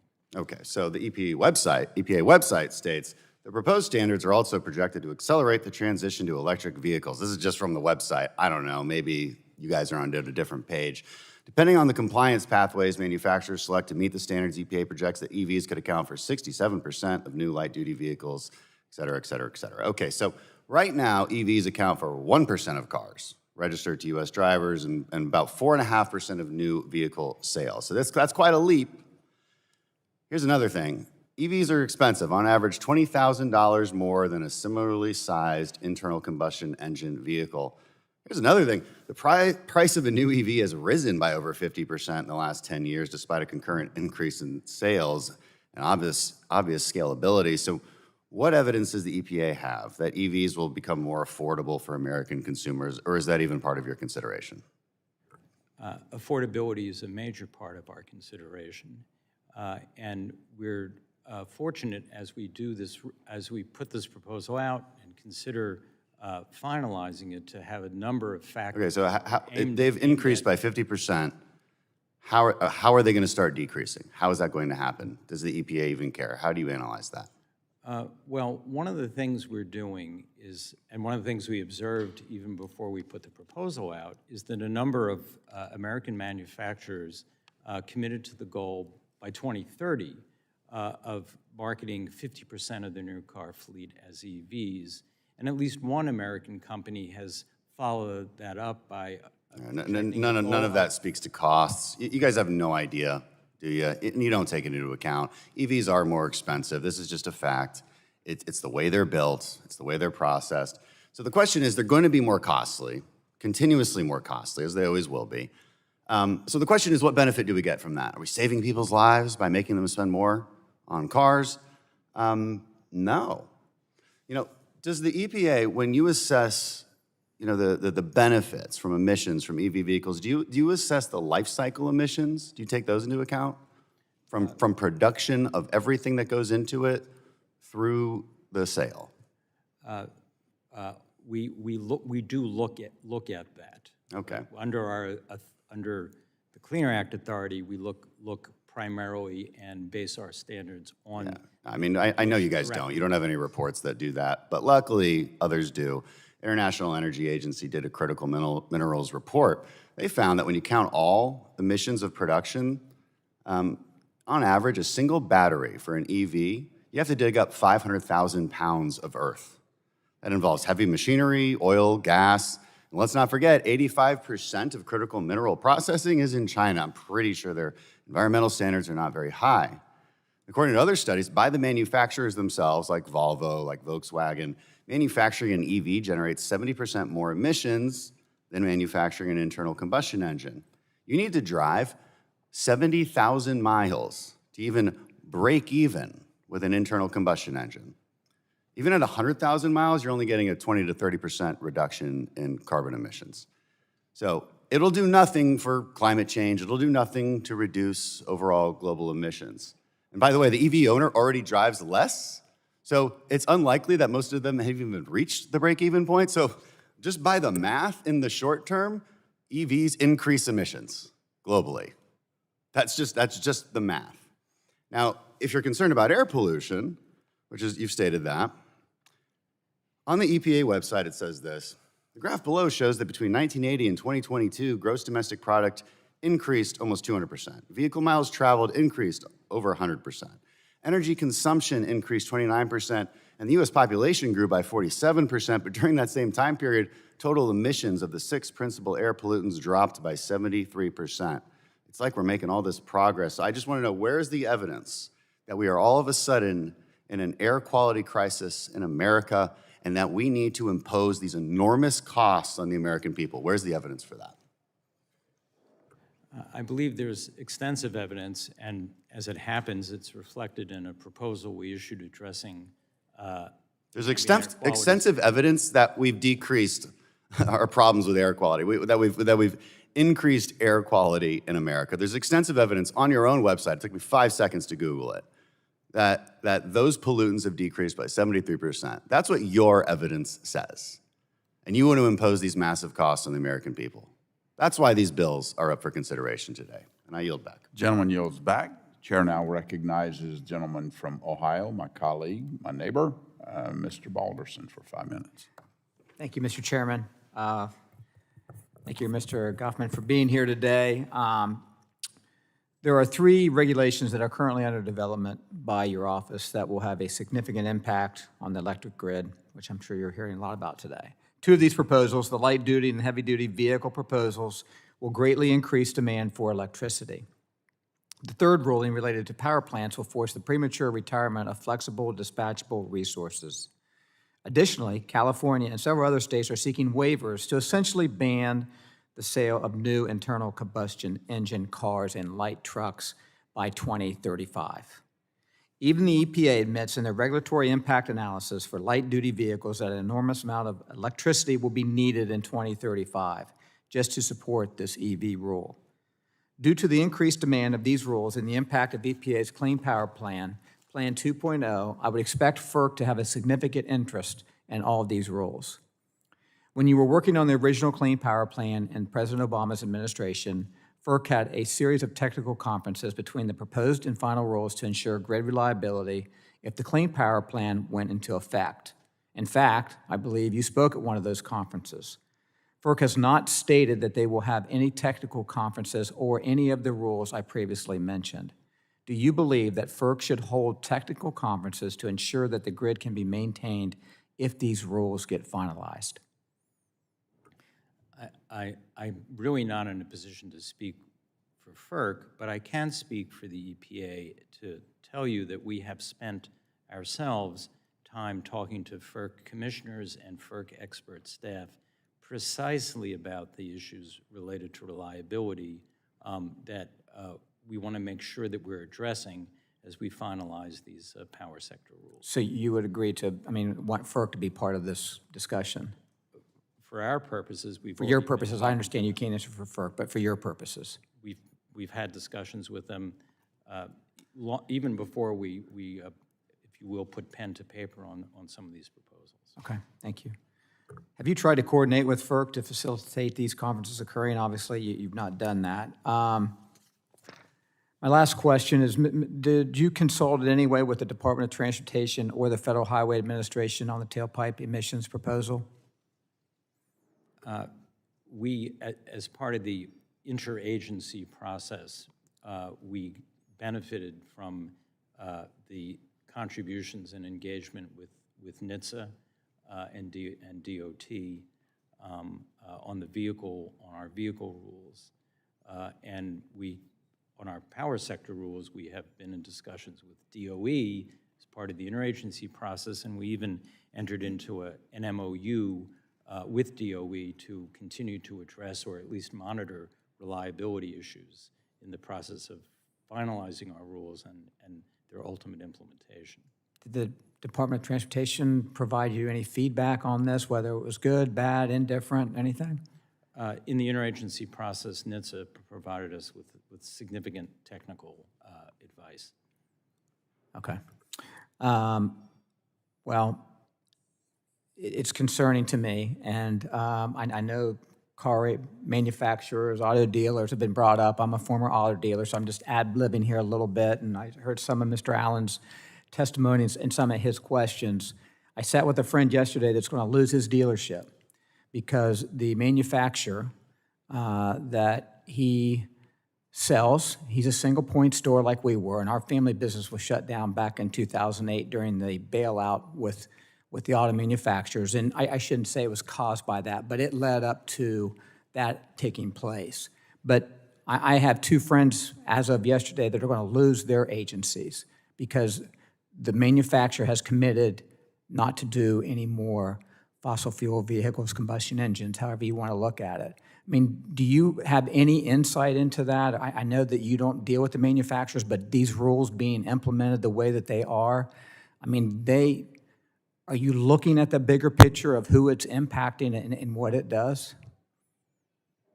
Well, we are in the process of taking in comment and feedback and engagement with, we hope to be all stakeholders who have equities in these rules. What would you advise my friend that's losing his agency potentially here in 2030 because his manufacturers know? What would be his comment to the EPA?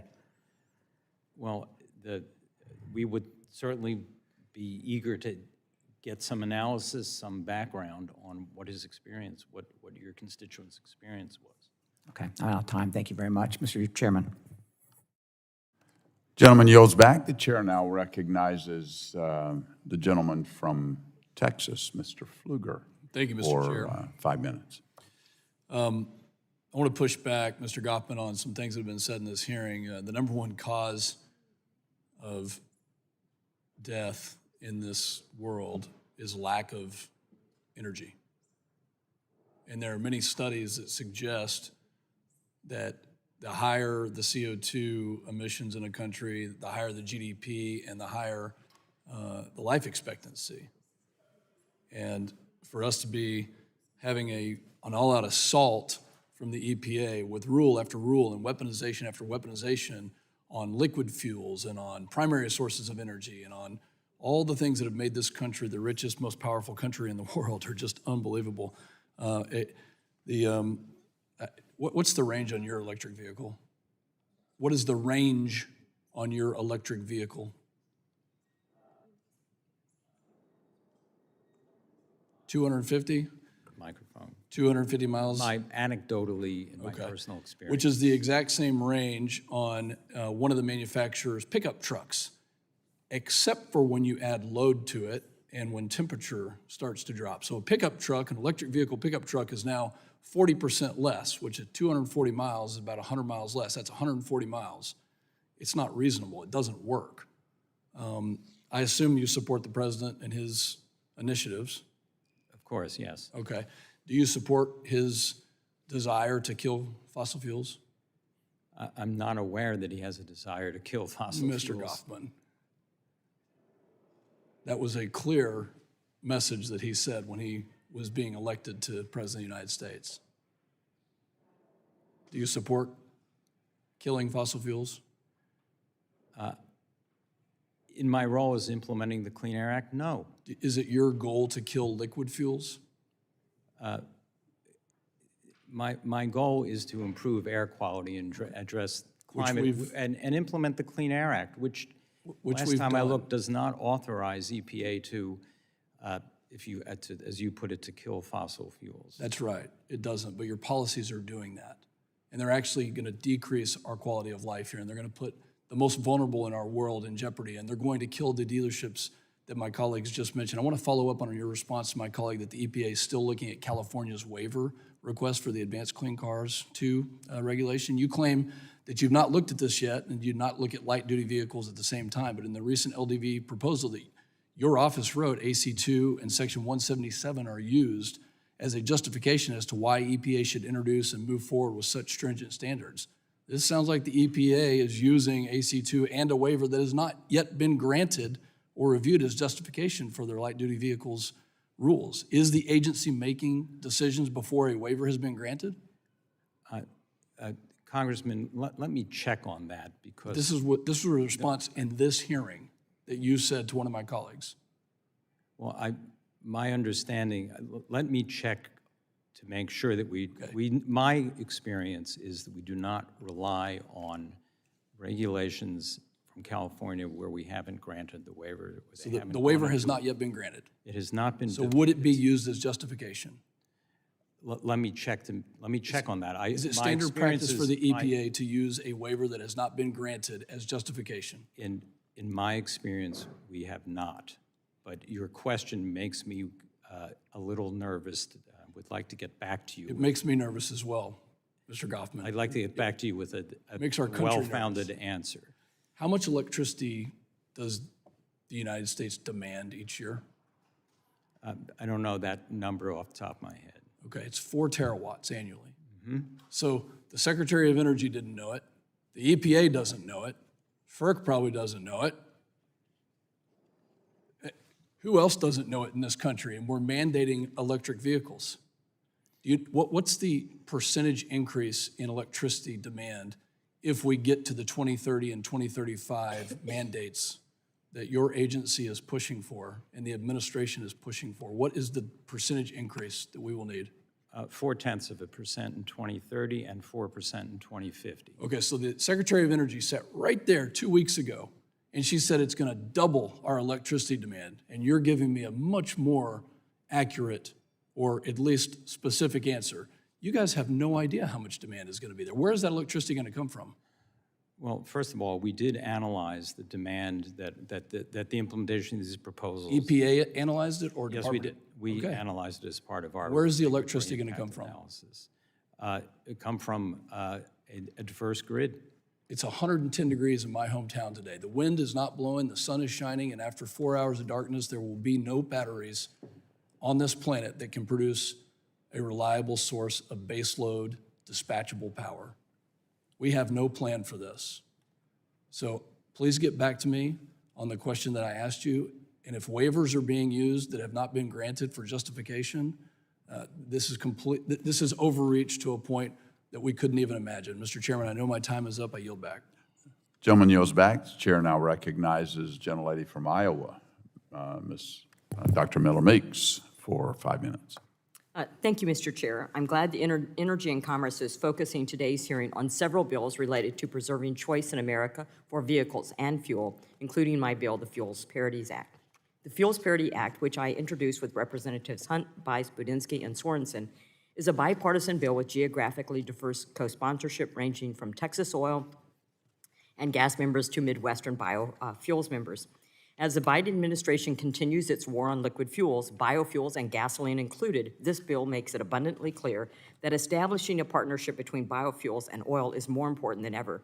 The Fuels Parity Act would allow ethanol from cornstarch to qualify as an advanced biofuel and require EPA to use DOE's Argonne GREET model to determine the carbon content of biofuels under the Renewable Fuel Standard, rather than an outdated predictive model.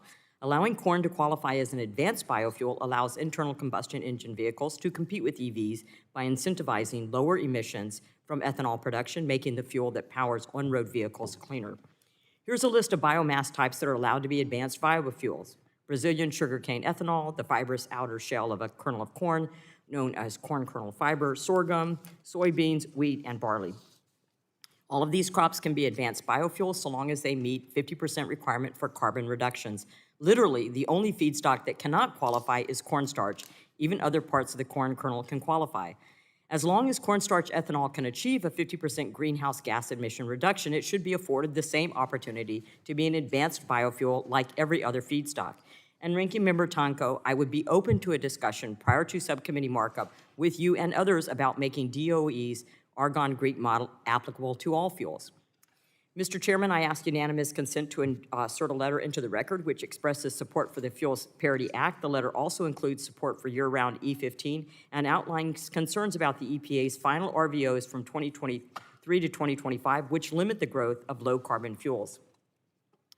Mr. Goffman, the Refuelable Fuel Standard RFS program is integral to reducing carbon emissions and adding value to agricultural commodities. While opportunities may exist to improve the program, any statutory reform should be careful and thoughtful. The Fuels Parity Act would remove the prohibition on cornstarch ethanol as an advanced biofuel. I realize this is not a perfect piece of legislation, and I'm committed to working with all stakeholders moving forward. Can you speak to the EPA's ability to consider new Clean Air Act proposals, including pilot programs, when setting post-22 volumes? Does the EPA have authority to consider criteria not explicitly stated and contained in Section 211.0? Well, thank you for that question, Congresswoman. I don't believe we have the authority to consider criteria that aren't in the statute, especially now that we're past 2022 and the statute doesn't include a presumptive volumes. Mr. Goffman, under the Clean Air Act, EPA is required to set annual increasing volume requirements for the amount of renewable fuel to be blended into our transportation fuel supply. EPA fulfilled this obligation and increased volume requirements for 2023 to 2025. In contrast, however, EPA has also proposed several rulemaking, including the latest tailpipe emission standards that would drastically reduce all supply of all liquid fuels in favor of an all-EV approach. How can EPA simultaneously implement the RFS, where the goals are to increase biofuels and liquid fuels usage, and at the same time propose a tailpipe rule, which would dramatically curb liquid fuels? Your agency's tailpipe proposal appears completely contradictory to RFS goals. Well, in both cases, Congresswoman, we were responding to what we understand to be the imperatives of the Clean Air Act, which requires us to set or authorizes to set tailpipe emission standards, as well as to set volume obligations under the RFS. Our approach has been to maintain ultimately a diversity of energy sources for transportation, consistent with both 202, which is our tailpipe emission standard authority, and 211, which is our RFS authority. Which is why it seems contradictory that cornstarch would not be classified as an advanced biofuels, and we don't have year-round E15, and also that the volumes are not set at the level where we can certainly produce. A Des Moines Register article just today indicates some studies show that ethanol can reduce greenhouse gas emissions by 46% and biodiesel by 69%.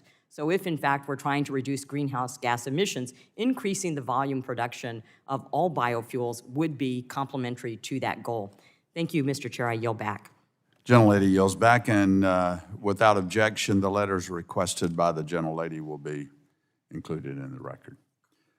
Gentlelady yields back. Chair now recognizes the gentleman from California, Mr. Obernolte, for 5 minutes. Well, thank you very much, Mr. Chair, and thank you, Mr. Goffman. In your testimony, you talked about the California Air Resources Board a little bit.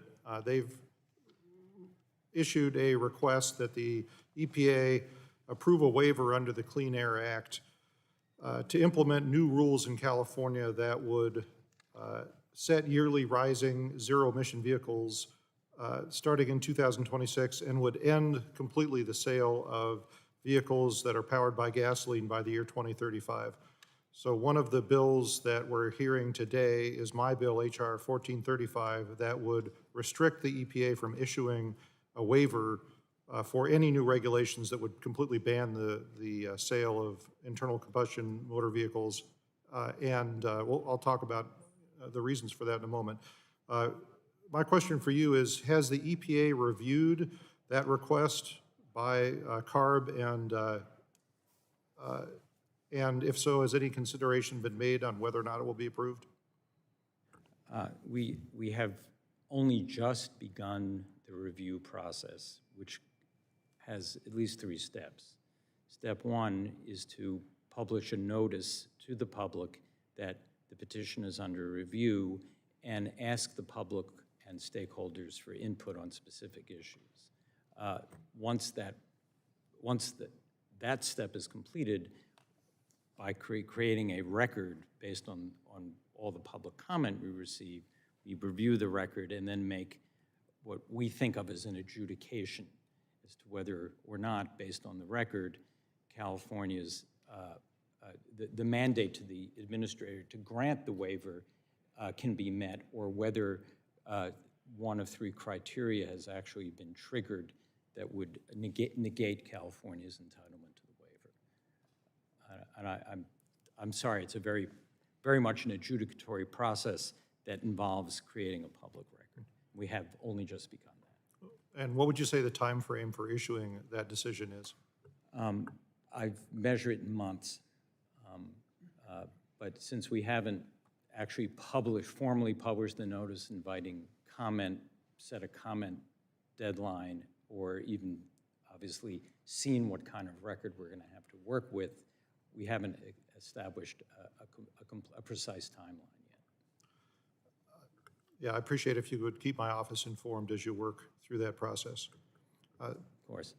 My motivation for introducing my bill to prevent the EPA from granting that request and requests like it is twofold. First of all, I am deeply skeptical that California's electric grid can be in a position to support a 100% new electric vehicle fleet by the deadline that CARB has set.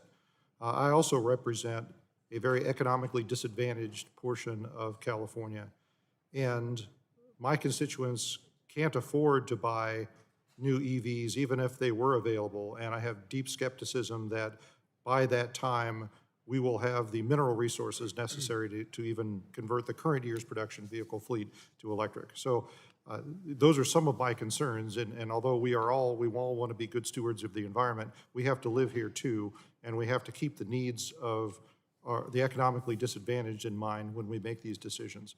Do any of those factors, are any of those factors considered when the EPA makes decisions about whether or not to grant that waiver request?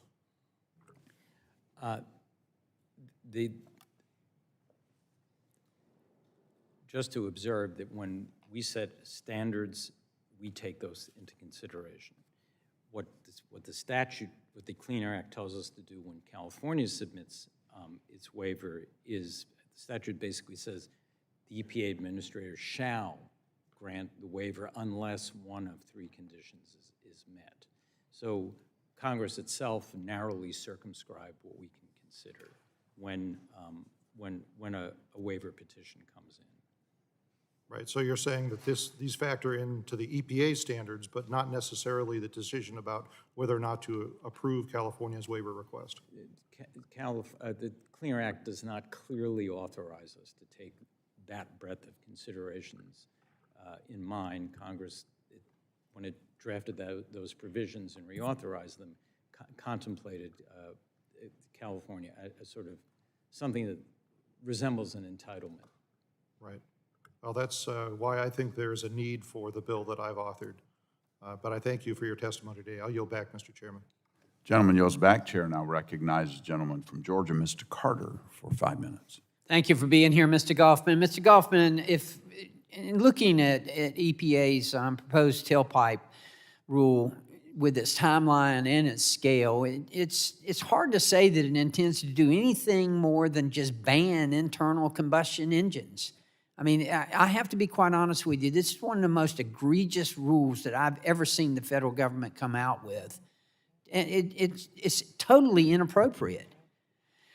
And I'm not saying that because I'm not a fan of EVs. I am a fan of EVs, but this is ridiculous. In fact, I'm so much a fan that the largest economic development project in the history of the state of Georgia is going to be in my district. It's under construction right now, an EV manufacturer, bringing in a $5.5 billion investment to bring 8,100 jobs and probably that many more in ancillary businesses. We're excited about it. Georgia's embraced this. We've embraced the battery plants, EV manufacturers, all of that. But we are not going to enact a tailpipe rule, not in the state of Georgia. That would be ridiculous, just like California and other policies that have more or less mandated EVs. There's no better example of the federal government picking winners and losers than what we're witnessing right here. No better example. And that is the last thing the federal government should be doing. I don't agree with it at all. Again, I feel like it's totally inappropriate. Why is this rule necessary? Explain to me why it's necessary, especially in the scale and the timeline that you've set out. Well, thank you for that question, and thank you for articulating the concerns you raised. if I can just start with one point that we observed as part of our analysis, is that we project that even that under this proposal, if it were finalized, we project north of 40 million internal combustion engine vehicles continuing to be sold in the new car fleet over the course of the 6 model years covered by this rule. So we obviously don't see this as either, certainly not explicitly and not even effectively, a ban on internal combustion engines. What this rule does is in many ways complement what the private sector and Congress have already begun to make substantial investments in, which is diversifying the on-road fleet so that it's not just internal combustion engines that relies on, in part, imported oil, but also domestic electricity. And in fact, as you know, Congress, less than a year ago, made substantial investments in the components and the raw materials to manufacture electric vehicles here in the United States. Mr. Goffman, with all due respect, I understand the point you're trying to make, but I beg to differ. And you used the word diversify. To me, this does more than diversify. To me, this mandates. And there's a big difference between diversification and mandating. Well, our intent with this rule is not to create a mandate.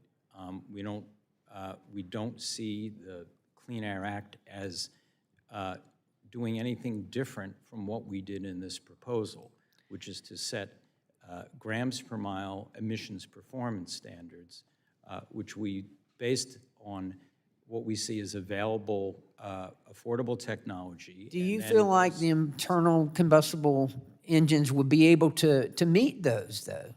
We project that fleets that include both EVs and internal combustion engines will be able, so the hybrids, wide level, to meet these standards.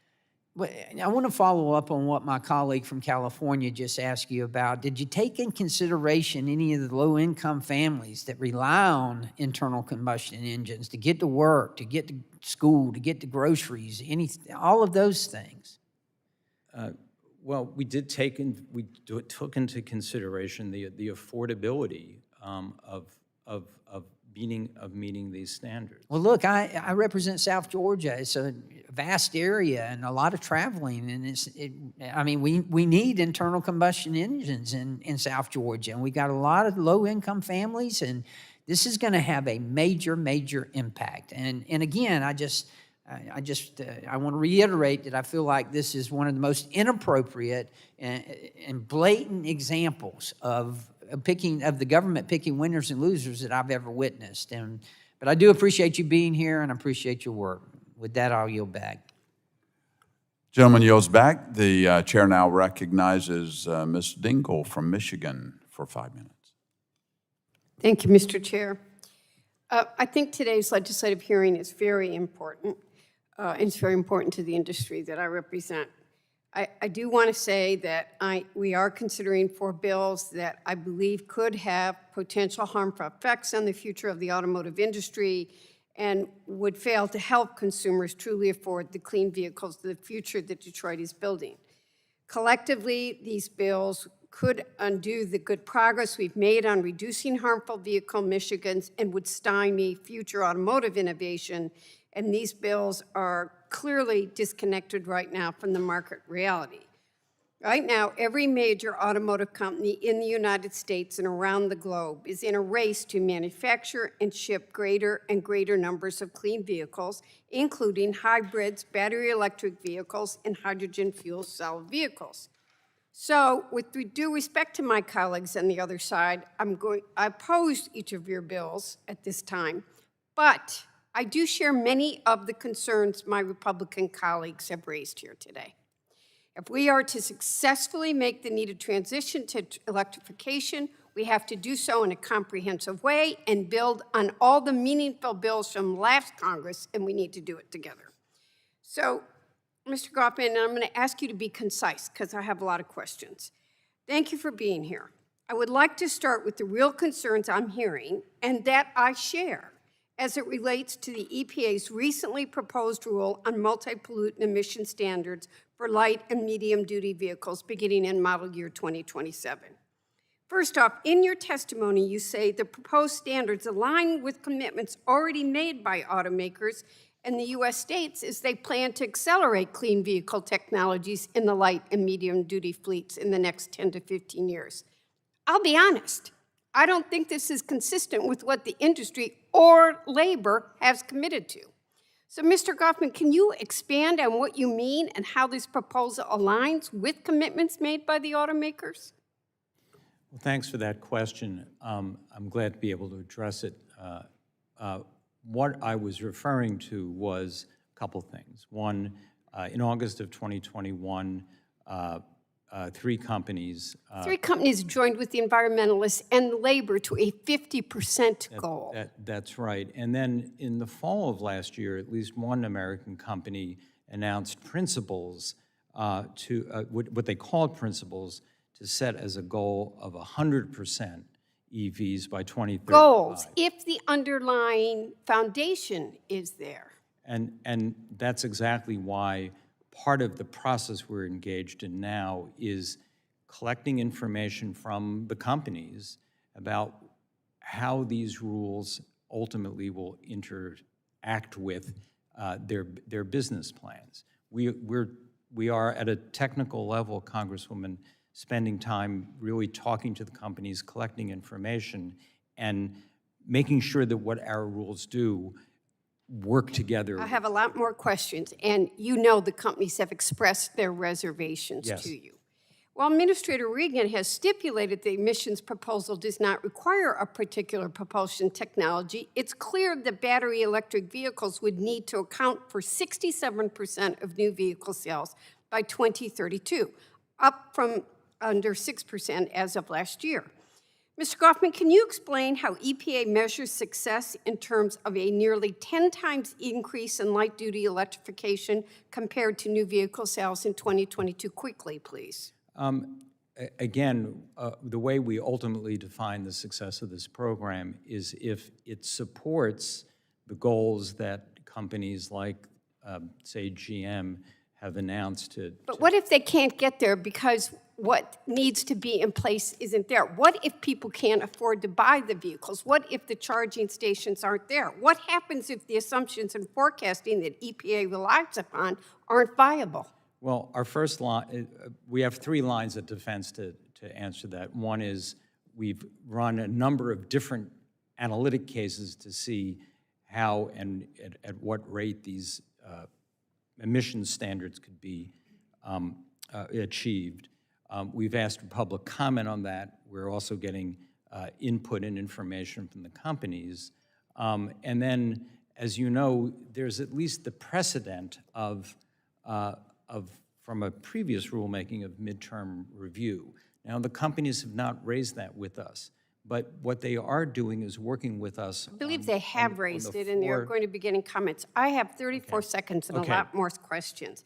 I'm going to ask you for the record to talk about whether the new proposed EPA GHG rules are factoring into other fuel economy regulations. Based on my conversations I've had with industry, labor, and my own constituents, it's clear we still need additional EV charging solutions and investments if we're going to be able to assure every family in America who wants an electric vehicle can reliably access charging.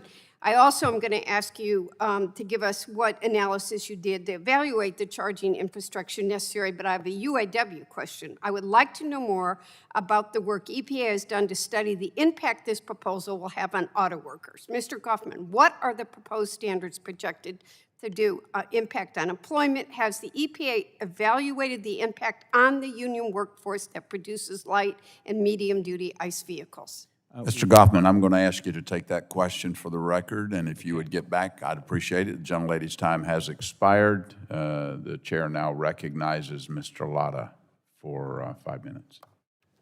Well, thank you, Mr. Chairman, for holding today's legislative hearing and also for allowing me to wave on to the subcommittee today. Appreciate it. Along with the gentleman from Pennsylvania, California, and Florida, I'm proud to co-lead the Preserving Consumer Choice and Vehicle Purchases Act, and I thank the subcommittee chair and the full committee chair for working with us to get to this point today. This legislation builds on the previous work that we did last fall, which included a letter with over 150 House members to President Biden advocating for the rights of our constituents to purchase whatever vehicles they so choose. Unfortunately, we never received a response from the administration. To me, this signals that the administration is not prioritizing the rights of consumers in their deliberations. Without repeating the same points as my co-leaders on this legislation, I cannot emphasize enough that California's efforts to ban the sale of internal combustion engine vehicles will have national implications. It will, as stated by others, will increase costs for Americans and add to greater instability for an already strained electric grid.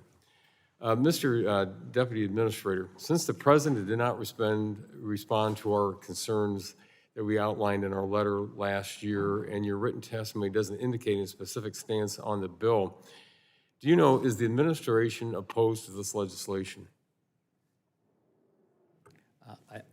I don't know, because the administration has not taken a position yet on the legislation. Did the administration forward the letter on to the EPA? I don't know. I'm not calling up to mind that particular letter. So If you could get back to me on that, I'd like to know if the EPA, received that letter from the president then to work on. Because when Congress first wrote Title II of the Clean Air Act, do you believe it was the Congress's intent to allow one state to have the ability to implement a de facto national mandate on what specific vehicle consumers could purchase? I believe what Congress intended to do was to give states the option of adopting California standards if EPA granted a waiver for those standards. And of course, I'm sorry, could you speak in the microphone? There we go. I'm sorry. But you said that you believe it was what? I believe that the intent, I believe the intention of Congress was to give states the option after EPA granted waivers, a waiver to California, to adopt California standards as appropriate to address the air quality problems within their states.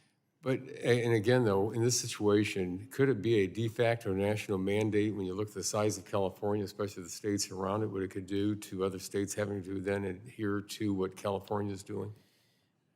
Well, sir, the mechanism under the Clean Air Act is for states to exercise their option to choose to adopt California standards. Well, because our time's short here, but again, if California do it, it could be in a situation that would be almost a de facto mandate on the other states. Let me move on because I've run out of time here.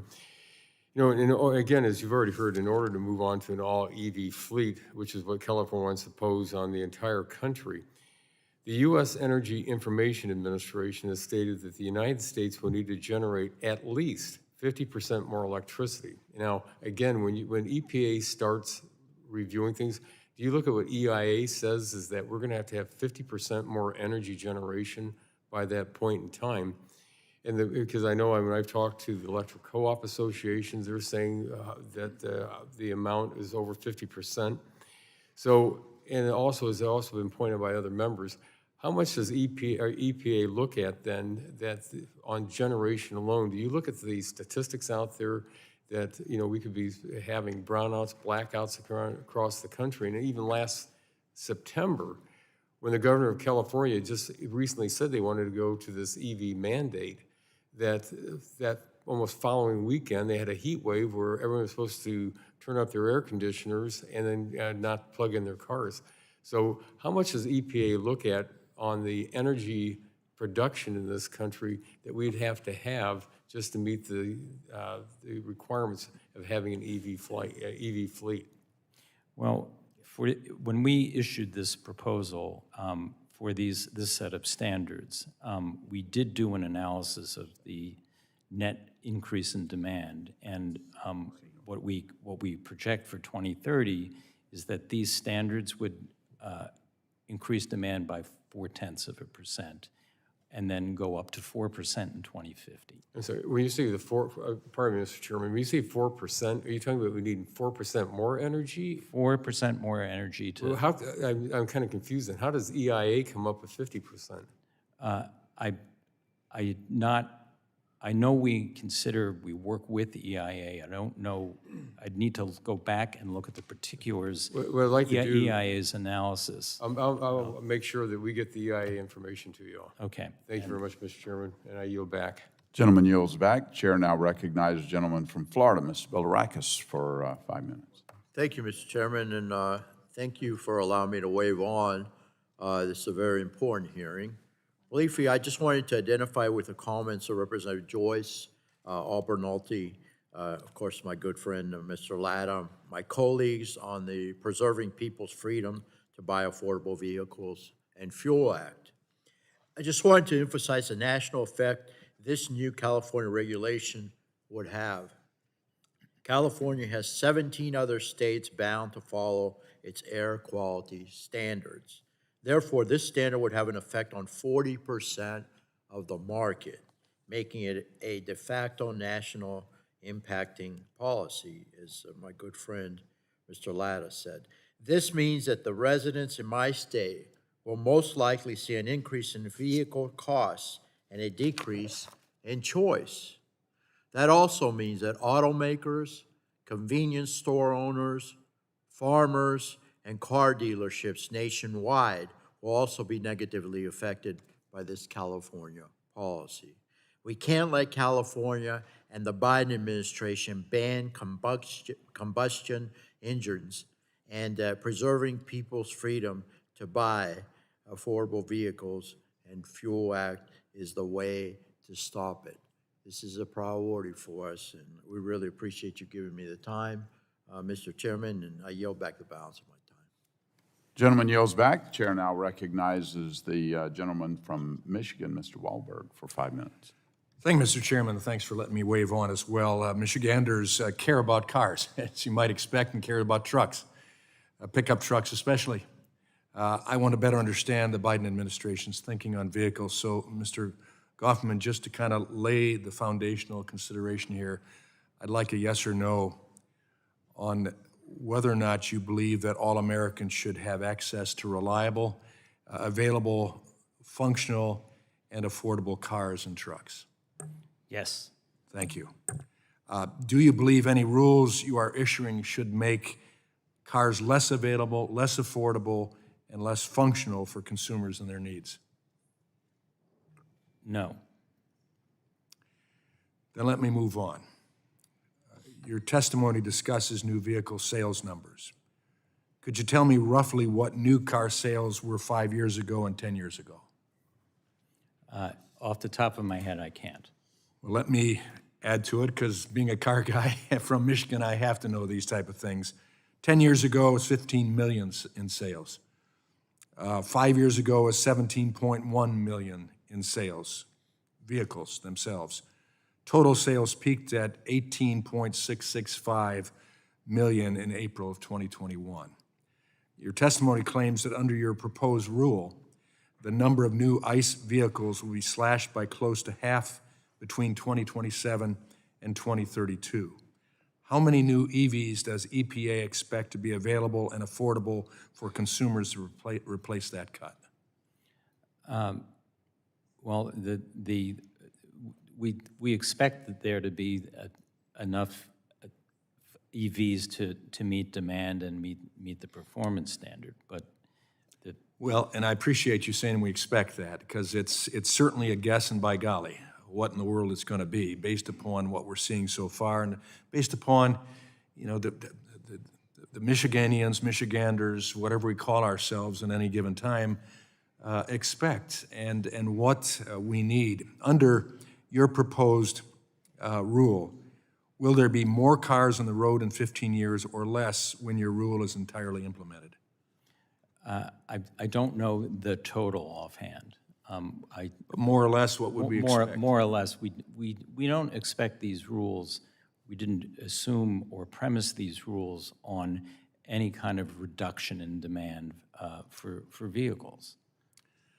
Well, between state and EPA requirements on the auto sector over the last 10 years, it's hard to say there has been no impact on the price of compliance, and that's got to have an impact on the number of cars that will be on the road. Can you tell me what the average price of a vehicle over the last couple of years, or how it's changed? Over the last couple of years, no, I don't know that. I set you up so I could answer that again. And let me tell you, the answer is that back in 2021, the reported estimated average transaction price for a light-duty vehicle in the United States was $37,876. According to Kelley Blue Book and the Bureau of Labor Statistics, the average new car price at the beginning of 2023 is $49,388. Will you commit, and that of the EPA, will you commit that this proposed rule is not going to directly or indirectly raise the price of new vehicles for consumers? Well, what I can commit to is that between now and the time we finalize this rule, these proposals, we will be focusing on that issue and addressing it. Oh, I hope you are, because my constituents need to know that. They need to understand that they're not going to experience what California has experienced. They don't want to have to leave. Well, if we do it all, there's no place to go to. There's no place to flee like Californians. Let me get to this question. Will your proposed rule reduce the number of affordable SUVs and small trucks? I don't believe so. And certainly we will, again, address that issue, because one of the objectives of this rule is to ensure that vehicles or fleets that meet these standards are affordable. I hope that's the case, but just to be sure this proposal doesn't cause problems for consumers, will you commit to inserting a regulatory off-ramp into the rural light and medium-duty rule if new vehicles either become more expensive or unreliable, auto choice or functionality is limited, or those cars are unavailable to American consumers? Well, we anticipate ideas like that being raised in the comment record, and we will, of course, will consider them. Well, I appreciate that, and I hope it comes to fruition, because if it doesn't, my constituents' way of life is altered irretrievably. Thank you. I yield back. Gentleman yields back. Chair now recognizes the gentlelady, Ms. Bettigon, for 5 minutes. Thank you, Mr. Chairman. Mr. Goffman, thank you for your tireless work at EPA to advance critical clean air regulations that are critical for the health of our planet and our communities. Mr. Goffman, since Democrats passed the Inflation Reduction Act, the private sector has committed over $120 billion in domestic electric vehicle manufacturing and battery investments. Do these investments give the EPA confidence that its proposed light and medium-duty vehicle emission standards can be reached? Yes, they do.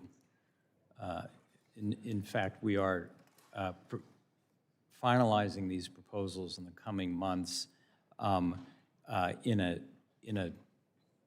context in which Congress has made substantial investments, and the auto industry itself has made substantial investments in producing exactly the results that these proposals are intended to produce. Great, thank you. EPA estimates the benefits of its proposed light and medium-duty vehicle emission standards will exceed costs by at least $850 billion. Can you tell us about some of the benefits for our communities? Well, these rules will have substantial impact on improving air quality in communities, and that means they will have substantial impact on public health. We project that in one of the single years we analyzed, these proposals would reduce up to 1,700 premature deaths related to air pollution, and that's just in 1 year. We determined that there would be a substantial reduction in hospital visits, aggravated asthma attacks, non-fatal heart attacks, and all of the health costs in human terms and in financial terms that are associated with those impacts. Well, thank you for bringing those up. Often, when I go across the country, and certainly in my district, it's parents talking about their children, their health, the health impacts. So often overlooked is the amount of money we save in healthcare cost. And you can't put dollar figure on. When somebody is sick and in the hospital, you, as a parent, as a loved one, you say to yourself, I don't care what it would cost to make my loved one better. So thank you. As you noted in your testimony, EPA's notice of proposed rulemaking offered different options that EPA could take for a final rule. I want to just urge the EPA to choose the most ambitious option that will result in the greatest number of zero emissions vehicles sales over the life of the rule that will maximize the benefits that you just outlined. Mr. Goffman, EPA has proposed a rule to strengthen our national air quality standards for particulate matter, a toxic pollutant estimated to cause tens of thousands of excess deaths each year. Public health groups argue the proposed standard should be stronger and follow the recommendations of EPA's own Clean Air Scientific Advisory Committee, and many Democrats agree. This spring, 85 members of Congress, led by myself and Representative Blunt Rochester, wrote the EPA requesting a final rule that follows a recommendation of your advisory committee. Will EPA finalize a rule that follows the recommendations of its Clean Air Scientific Advisory Committee? Thank you for that question. We are right now in the process of deliberating on the record that we got back from the proposal that we issued at the end of last year, and we're certainly putting a lot of weight on what the Clean Air Act Science Advisory Committee, as well as other experts who submitted comments, as we're putting great weight on all of that as we finalize our decision. Well, thank you. I urge, again, EPA to set stronger particulate matter standards that protect our communities. It would make sense, given the positive steps EPA is taking to reduce particulate matter from cars, trucks, and power plants. Mr. Goffman, my last question is, has the renewable fuel standard reduced greenhouse gas emissions? We, as part of the rulemaking we announced yesterday, we analyzed that question, and we determined that there would be about a 50 billion ton per year, did I say 50 billion? I meant 50 million ton per year net reduction in greenhouse gas emissions under the standards or the renewable volume obligations we finalized yesterday. Okay, thank you so much. With that, my time's run. I'll yield back. Gentlelady yields back. The chair now recognizes the gentlelady the gentleman from Indiana, Mr. Pence. Hey, thank you, Mr. Chairman, for letting me wave on here, and thank you, Mr. Goffman, for being here. Let's talk e-RINs for a minute, okay? I'm an individual that actually created and traded them in my former life. I understand that if EPA creates a new e-RINs program in the future that is substantially similar to the e-RINs program that the agency proposed at the end of 2022, the program could go straight to a final rule and eliminate the opportunity for public comment. True? One of the reasons that we didn't finalize the proposal is that we wanted to have more engagement with the many Sure, I stakeholders. kind of want to get to that, but do you have to get more public comment? Or can you go right to issuing? We may be able to go right to issuing. Okay, thank you. I just don't know. So I would encourage you not to do that, right? I noted in the executive summary, some stakeholders strongly supportive, some sought significant modifications, and others opposed. So let's kind of talk about the impact that e-RINs would have. First and foremost, what would the impact of e-RINs be on RINs? Well, when we proposed it, we proposed that in 2025, if we were going to finalize e-RINs now, that it would increase the volume obligation for 2025 for cellulosic fuel, or for cellulosic volume obligations. So not being technically up to speed on that language, does that mean RINs would reduce and ERIN use would increase?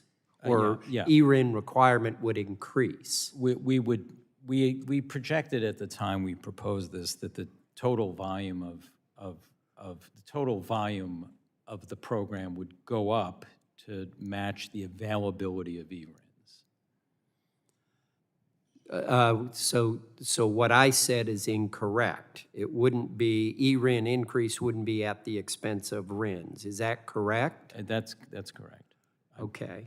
But of course, that's one of the issues that some stakeholders Sure. raise, that we want to go back and. Well, sure. I mean, liquid fuels, the ethanol industry, the ag industry, all are very would be very concerned about something Yes, like that's that, right?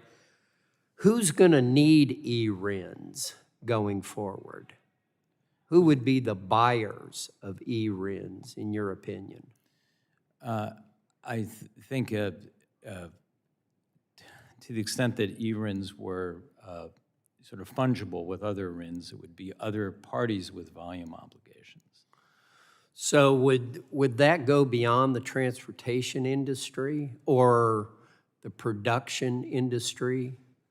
So let's say the car manufacturer would generate whomever generates an ERIN, who would need those ERINs to comply?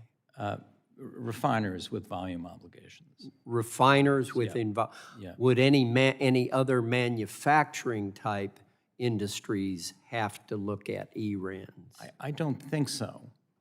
Okay. So it would stay within the sort of four corners of the obligated party. So certain refiners buy RINs. Right. And now those same refiners, I assume, because of their production capabilities and emissions, they would have to buy more RINs by buying more ERINs. Correct? Yes. So that would increase their cost of production, which would have a negative impact on their profitability or their ability to generate profits and be competitive. Is that correct? We certainly got comments to the effect that that would be the effect, and there were certainly stakeholders that objected to that. Yeah, so in my concern about that is, while you're looking for expanding choice, as you were saying, and you're pushing against winners and losers, but over here on the liquid fuel side, you would be, in a sense, penalizing liquid fuels by creating additional expenses for them, which would make them more, or that would make them less competitive. And I've run out of time, and that's something we'll keep an eye on. Thank you, Chairman. I yield back. Gentleman yields back. The chair now recognizes the gentlelady from Arizona, Ms. Lesko, for 5 minutes. Thank you, Mr. Chairman, and good news, I think I'm the last person, so only 5 minutes to go. I want to clarify something I think I heard you say earlier. Did you say that the EPA has estimated that the extra amount of electricity you'll need on the grid for the switch to electric vehicles is only 4% by 2050? Is that what you said? Yes. 0.4% in 2030, and then going up to 4% in 2050. And do you have math on this that you could give to the committee? Because I'd be really curious how you came up with 4%. Sure. Okay. It's in the regulatory impact analysis, which I can show you. Yeah, if you could. It's a page turner, but I'll get you the. I'll get you. Yeah, the if you could specific. get me a link with the page number, yeah, that would be great. I would like to see it. I'm going to switch. I'm from Phoenix, Arizona. I represent Phoenix, Arizona, and some suburbs. I have the Taiwan semiconductor plant in my district that's newly being built. Mr. Goffman, Maricopa County, Arizona, which is the Phoenix area, has developed two proposed emission reduction credit rules, Rule 204 and 205. These rules have languished before Region 9 for approval for years. In fact, Rule 204 was submitted 3 years ago and is still awaiting a response. Do you have a timeline on the approval of Rule 204 and or 205? Thank you for that question. This has recently been brought to my attention by others in the delegation as well, and our EPA's Region 9 understands the importance of getting to a resolution on those rules, and I know from conversations I had with my colleagues in Region 9 in the last few weeks that they are working with the state and with the county to resolve some issues and try to get a decision across the finish line. I think we have a very acute and vivid understanding of how important these rules are to economic development and air quality in Maricopa County. Well, thank you very much for that answer. Hopefully it'll get done pretty soon. The administration in this Congress has made it a priority to bring semiconductor manufacturing back to the United States through the CHIPS Act. Unfortunately, without a strong industrial history, Arizona is limited in its option to generate credits to meet the Clean Air Act offset requirements. Without a long-term solution, the federal requirements will cap the growth of these very manufacturing facilities, which are key to the future technology to reduce ozone. So my question is the EPA dedicated to finding long-term alternatives for new ways to create emission reduction credits to enable states like Arizona to continue to attract investment and grow into the clean, innovative technology manufacturing hub? Well, I'm glad you asked that question. I know that recently Maricopa County, working with the State Department, the Arizona DEP, and with Region 9, came up with an innovative approach to using offsets from the transportation sector, from a fleet, to help a facility meet its offset requirements. And so what we are learning is that there's a very important supportive role that we can play in working with states and air quality districts as they come up with innovative strategies for addressing the offset needs of new or reinvested facilities, which is one of the reasons that we know that Arizona is looking at 204 and 205 and really needs us to be responsible on that. So what I'm saying is that at the state and air quality district level, we're seeing increasing leadership in innovation, and we're committed to supporting that. Thank you. That would be very helpful. You know, we're just doing a lot of great things in Arizona, and so sometimes regulations, and quite frankly, the EPA kind of hold us back from doing what we need to do, and so any help in that aspect would be greatly appreciated, and I yield back. Gentlelady yields back.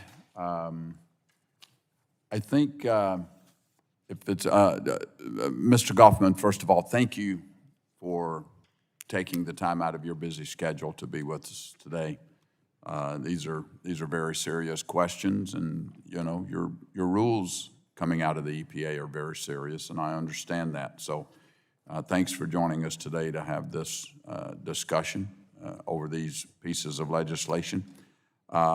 With that, I'll excuse you, and we'll ask our other panelists to please take your seats, and while we get arranged, we'll take a quick 5-minute break and then come back and get started. The subcommittee stands in recess for 5 minutes.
The subcommittee will again come to order. I thank our guests for the second panel for taking your seats. Our witnesses for the second panel are Mr. Chet Thompson, President and CEO of the American Fuel and Petrochemical Manufacturers, Mr. Neil Caskey, have I got that right, Caskey? CEO of the National Corn Growers Association, Ms. Genevieve Cullen, President of the Electric Drive Transportation Association, and Mr. Scott Lambert, President of the Minnesota Auto Dealers Association. Mr. Thompson, you are recognized for 5 minutes. Well, thank you, and good afternoon, Chairman Johnson, Ranking Member Tonko, members of the subcommittee. It's a real honor to be here this afternoon. I have the great privilege of representing the American Fuel and Petrochemical Manufacturers. Our members lead the world in the manufacturing of gasoline, diesel, jet, and renewable fuel. Our refineries and the products we produce every day are critical assets to the United States. This was made abundantly clear most recently when Russia invaded Ukraine last year. In fact, it was around that time when President Biden called our industry to reopen refineries and make more, not less, fuel. That's because we supply reliable and affordable fuel not only to the United States, but to our allies all around the world. And we do so cleaner, safer, and more efficiently than any other country in the world. Our energy security is a national strength. That is why AFPM supports the legislation under consideration today. Here are just a few key points from my written testimony. First, and importantly, AFPM is fully committed to improving vehicle efficiency and reducing the carbon intensity of transportation. Today's fleet, as you know, is bigger, heavier, and more powerful than ever before. Yet it's also the highest in fuel economy and the lowest CO2 emission rate on record. We also are committed to lowering the carbon intensity of fuels. In fact, as you know, Mr. Chairman, I have testified multiple times before this very committee in support of a national octane standard that would lower carbon emissions from cars and trucks. Second, and very importantly for the subject matter today, California's ban of the new internal combustion engine and EPA's proposal to effectively do the same are clearly unlawful. Eliminating consumer choice is not the American way. Ingenuity is. Congress, this is the only body in this country, in this town, that has the authority to develop our nation's energy and transportation policies. Not EPA, and surely not one state that fancies itself a super state. Now, to be clear, AFPM is not anti-electric vehicle. My members produce a lot of plastics that go into electric vehicles, but we are anti-bans.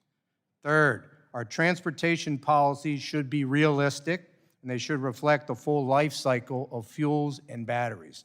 Right now, EPA in California want to measure emissions exclusively at the tailpipe. This means that emissions generated upstream, places like battery production, mining, during EV charging, they're not even accounted for at all. This gives consumers the false impression that there's such a thing called a zero-emitting vehicle. There is no such thing. A tailpipe-only approach ignores the investments refiners and biofuel producers are making in reducing emissions through carbon capture, lower carbon hydrogen, and alternate feedstocks, just to name a few of the technologies we're invested in.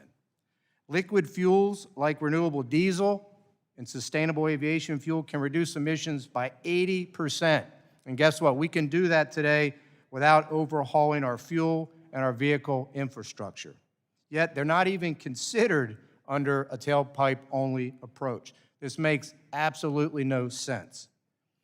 In addition to being unlawful, mandating EVs and banning gasoline and diesel cars and trucks is bad for consumers. It's bad for our national security. It would trade our hard-won energy security for mineral dependence on countries that simply don't have our best interest at heart, countries like China. Last year, 85% of all the crude that ran through U.S. refineries were sourced from right here in North America. Let's contrast that to China, which owns 80% of global battery manufacturing capacity. Forced electrification would make us less secure as a country, not more. The world is growing and we need more energy, not less. We need all options to remain on the table to meet this demand, to maintain our energy security, and to continue to reduce emissions from the transportation sector. Finally, AFPM supports both of the RFS bills under consideration today. EPA did the right thing yesterday by abandoning, it's a theme here, its unlawful attempt to turn the RFS into yet another subsidy for electric vehicles. We also support allowing cornstarch ethanol to qualify as an advanced biofuel. This might surprise some, but the RFS no doubt has a challenging history, but we hope that the diverse support for this bill is a model for ways for us to work together going forward. A modernized RFS would promote competition, reduce costs, and achieve better emission reductions. In closing, we support these bills for a very important reason, because they foster innovation and competition, which is how we as a country have tackled every single challenge we've ever faced. I appreciate the opportunity to be here, and I look forward to your questions. Gentleman yields back. Chair now recognizes Mr. Caskey for 5 minutes.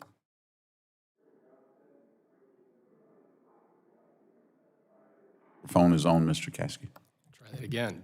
Chairman Johnson, Ranking Member Tonko, thank you for the opportunity to testify. I'm Neil Caskey, the CEO of the National Corn Growers Association, and we appreciate the subcommittee asking for our input on increasing consumer choices for affordable fuels and vehicles. As producers of the sustainable primary feedstock for low-carbon ethanol, America's corn farmers stand behind agriculture's contributions to low-cost, cleaner domestic energy. Farmers' higher yields using fewer resources enable them to meet food, feed, and fuel needs. And their production improvements will help achieve biofuels with net zero emissions, and higher ethanol blends cost less. Cleaner liquid fuels are imperative. Consumers will benefit from greater choices and affordability without sacrificing climate progress and energy security. NCGA shares concerns regarding California's Advanced Clean Cars 2 standard reflected in H.R. 1435, the Preserving Choice in Vehicle Purchase Act. We support uniform vehicle standards for both fuel economy and GHG emissions, relying on a full life cycle analysis to ensure a level playing field. California should not limit its vision of a zero emissions future based on one technology, but should instead focus on setting achievable targets and allowing innovation to maximize emissions reductions and improve equity. We also support the Fuels Parity Act introduced by Congresswoman Miller Meeks. This legislation ensures EPA uses the most accurate life cycle emissions assessment for biofuels, the Department of Energy Argonne National Labs GREET model.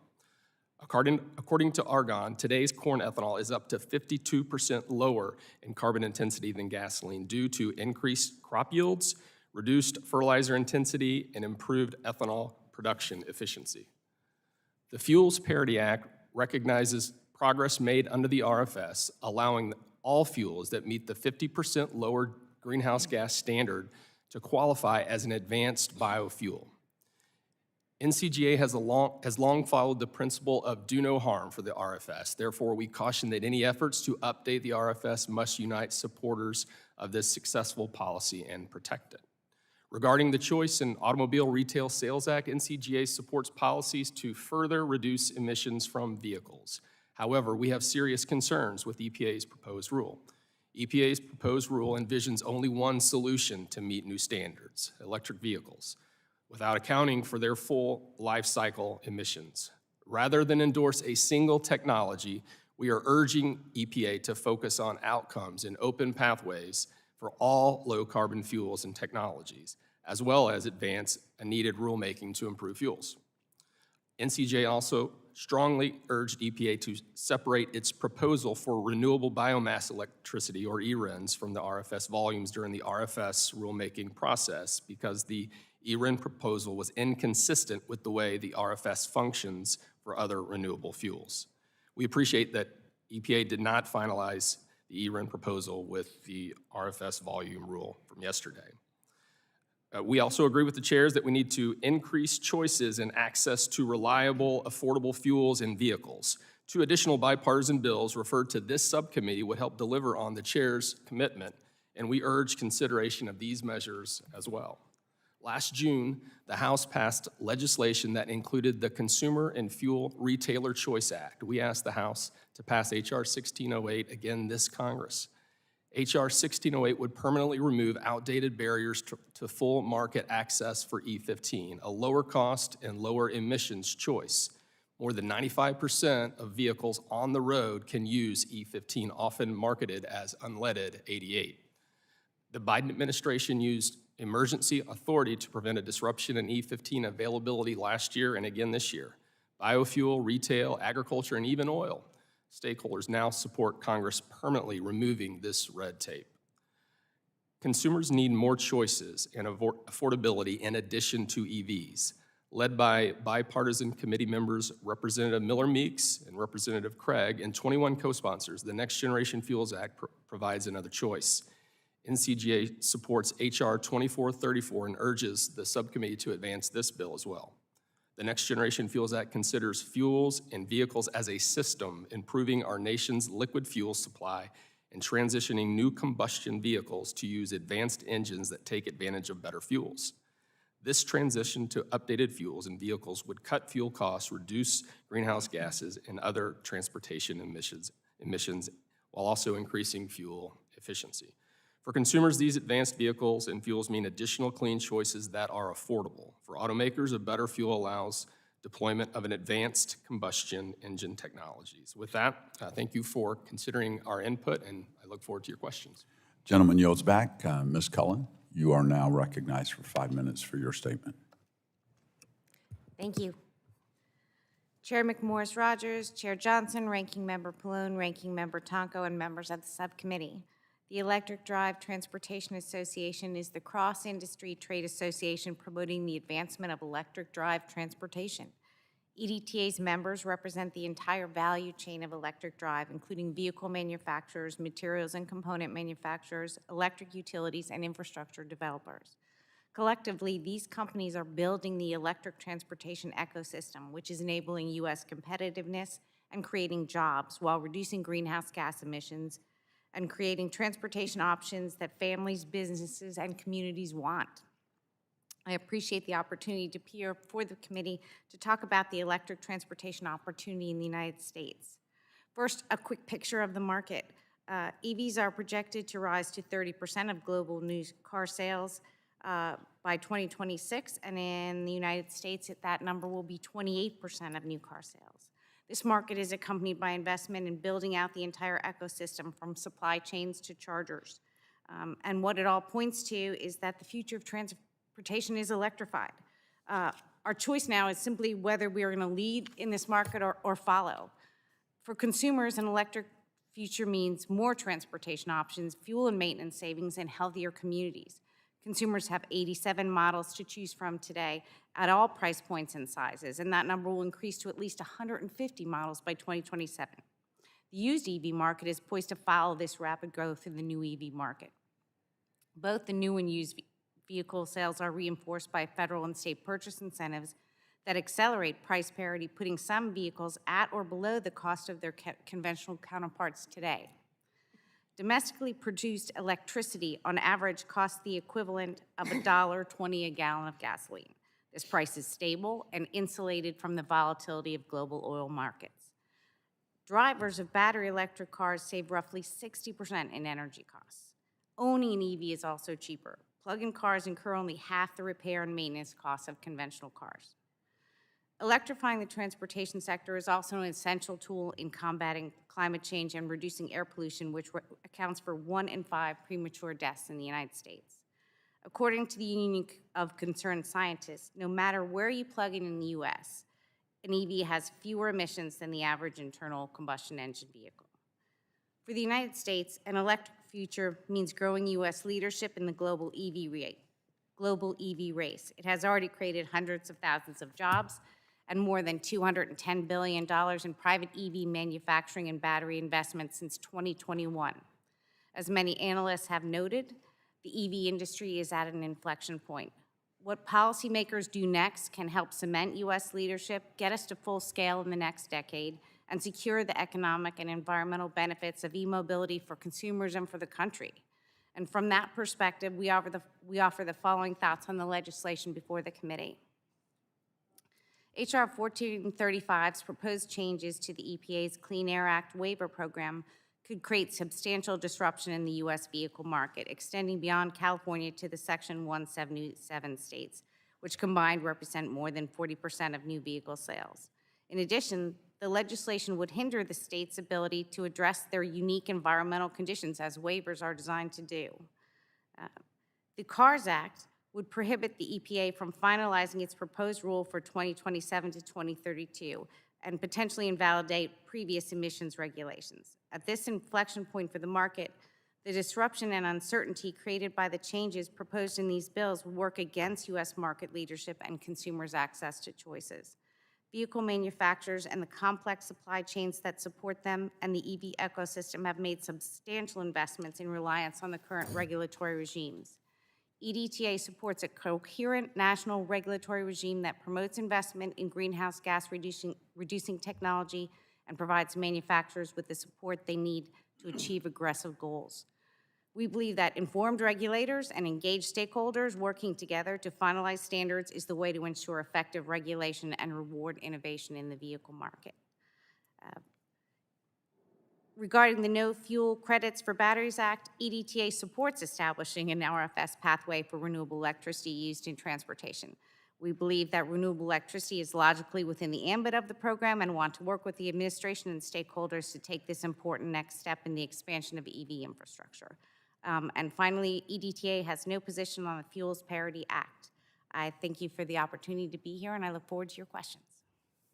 Thank you, Ms. Cullen. Gentlelady yields back. Mr. Lambert, you're now recognized for 5 minutes for your statement. Good afternoon, Mr. Chairman, excuse me, and Ranking Member Tonko. My name is Scott Lambert, and I'm president of the Minnesota Automobile Dealers Association. We represent 365 franchise new car and truck dealers in the great state of Minnesota. Combined, my members employ over 20,000 people and have a sales of over $14 billion. And we are a truck state. Our customers purchase pickups and SUVs at an impressive rate of 89%. To be clear at the outset, we are not opposed to electric vehicles. In fact, our dealerships are making millions of dollars in investments for chargers, new hoists, forklifts, and other equipment necessary to sell and service electric vehicles. When consumers are ready to purchase these vehicles, we are very anxious to sell them. Currently, however, new EVs compose only 5% of the retail market in Minnesota. What we are opposed to are mandates that will force dealers to stock vehicles that may not appeal to consumers. For over 100 years, manufacturers have built and dealers have sold vehicles based on consumer demand. In the last few years, that basic economic model has been replaced by one that now has vehicles being produced and offered for sale based instead on public policy. And it is a public policy that is impatient. Minnesota recently adopted the California car rules. Unfortunately, these rules are one size fits all, and equally unfortunately, Minnesota does not have a Southern California climate. The average low temperature in February in Minnesota is 10 degrees, while the average low temperature in Los Angeles for the same time period is 48 degrees. This is important because the colder temperatures and need to defrost and heat a vehicle can reduce the battery range by as much as 40%, causing already limited vehicle range to become even lower. The other significant drawback to EVs currently is their limited towing capability. Towing anything with any weight to it dramatically reduces the potential vehicle range, even in ideal weather conditions. This is a significant problem for contractors, farmers, loggers, miners, who rely on their vehicles, just to name a few, for their livelihood. In Minnesota, the ability to tow a boat to one of our 10,000 lakes is just as important. Another barrier to EV adoption at the moment is the lack of dependable EV charging. Urban consumers who don't have a garage to charge their vehicle overnight will find charging difficult, especially when there's 2 feet of snow on the ground. Rural consumers who drive longer distances for basic goods want to know that they can easily find a fast charger at their destination, but there are large areas in Minnesota where we can drive for 3 hours with no access to a fast charger. In Minnesota, 80% of the state's almost 35,000 registered EVs reside in the Twin Cities area, where only 55% of the population lives. It is simply not convenient to own an EV in vast stretches of farmland or Northern Lakes areas. The California mandate forces dealers to stock EVs at an increasing rate until it bans the sale of internal combustion vehicles by 2035. The EPA's proposed rules on mileage standards basically accomplishes the same goal by simply strangling the manufacturers with ever-increasing mileage standards. Both regulations distort the marketplace and fail to acknowledge the basic economic principles of supply and demand. Currently, the average electric vehicle costs approximately $14,000 more than the average equal gas-powered vehicle. The upfront price differential is a deterrent to consumers' uptake of EVs. For dealers, being forced to stock vehicles that do not enjoy widespread consumer demand is a recipe for economic chaos. Over the past 100 years, the federal government has been very good at nudging the industry forward to build and sell more efficient and safer vehicles. I fear these new mandates are not nudges forward, but instead are a shove off the cliff. When manufacturers can build an affordable truck that can go over 400 miles on a single charge and can tow heavier cargo, that will be, in my opinion, a game changer and will speed up the new era of mass sale of EVs, and we won't need a mandate. But that vehicle does not presently exist. We all understand the concerns about climate change, but I believe we should slow down and let technology get caught up in this sector. Violating the principles of consumer choice and mandating the supply of vehicles that do not work in every situation is folly. Our organization supports H.R. 1435 and hopes that Congress will do the right thing for consumers. Thank you for allowing me to testify today. Thank you, Mr. Lambert, for yielding back, and we'll now begin questioning, and I'll start once again, and I'll go directly to you, Mr. Lambert. My constituents in Appalachian, Ohio, I think are much like rural Minnesotans. They actually need to use their trucks, their vehicles for work. Now, Ohio doesn't get quite as cold as Minnesota does, but I'm concerned, and you mentioned this in your testimony, that in real-life scenarios, while EVs have their place, they may be good for a quick run out to run an errand or to jaunt around town, that kind of thing. But the challenges for other uses start to compound depending on where you live in climates and geography like we live in. And that makes the elimination of a choice very problematic for the American people. What happens if, say, you need to tow or haul heavy equipment or building materials 60 to 80 miles or more, and it happens to be below freezing outside, and you could be hours from an EV charging station, that is, if there's even one in the direction or close by the job that you're going to? I mean, these are practical questions that you have to ask. It's like you don't cut your grass if you don't have gas in your lawnmower, for crying out loud. If you can't charge your vehicle, you got a problem, if all you've got is an electric vehicle. Mr. Thompson, in your testimony, you mentioned, so back to you, Mr. Lambert. Is that a problem in your view, that you can't get to a charging station and you got these long distances to drive? Mr. Chairman, yes, it's definitely a problem. Remember, it gets cold in Minnesota, and currently the truck on the market has a towing capability range of 80 miles. That's the current pickup truck. If it gets cold, that reduces by 40%. If you're planning to take your ice fishing house onto the lake in cold weather, you better plan your day pretty carefully. That's just the reality of the market right now. Okay. Mr. Thompson, in your testimony, you mentioned multiple times the dangers of this multi-pronged effort by the administration to force us into EVs, which would eventually lead to significant shutdowns of America's refining capacity. America's refining capacity is one of our strengths in ways we can project geopolitical power. I mean, I was thinking during our first panel, some of the questioning, you know, the skyrocketing costs that'll result in refined fuels as they become in less demand, making it more costly to produce them and make them available. But our adversaries are watching. You know, we can use our refining capacity to project geopolitical power. China is rapidly building its own refining capacity. Can you speak to us about the national security implications of China taking over America's global market share in refining if we shut ours down? And on the West Coast, the possible effects on our military readiness? Mr. Chairman, thank you for that question. Let me start off and say proudly, we have the best refining kit in all the world right now. We're the cleanest, the most efficient, but we should not take it for granted. One thing that's happened over the last 3 years, we actually lost the world's leading capacity, refining capacity. We've now been overtaken by China. During COVID, we lost over 1 million barrels per day of refining capacity in this country, in part due to bad policies. That could indeed get worse with these policies if they were to proceed, because this would, you know, create a significant dent in demand, and some refineries might not be able to survive in that, under that economic model, and we could lose more refining capacity. It's a real concern, as we felt, all of us, last year when we were coming out of COVID. But China right now is, in essence, going to become the world's swing refiner capacity.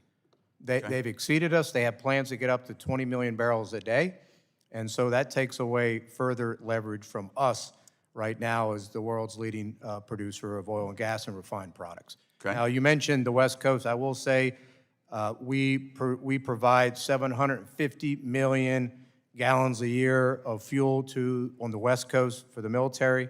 It's a real national security. If we lose more West Coast refining, it would be a real impairment to our national security. It's something we should avoid.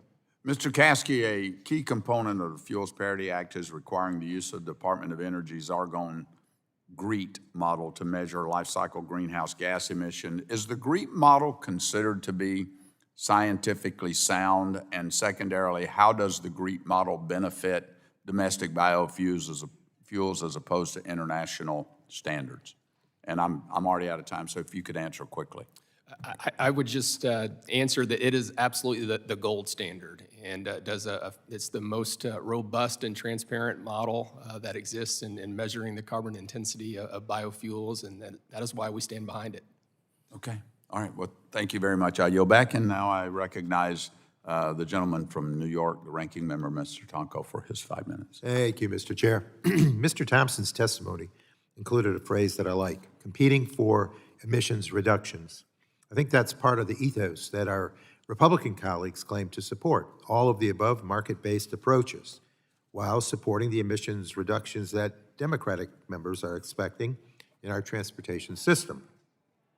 That is why, instead of these messaging bills, we should be working together on legislation to transition our federal fuels policy towards a technology-neutral, performance-based policy that incentivizes emissions reductions.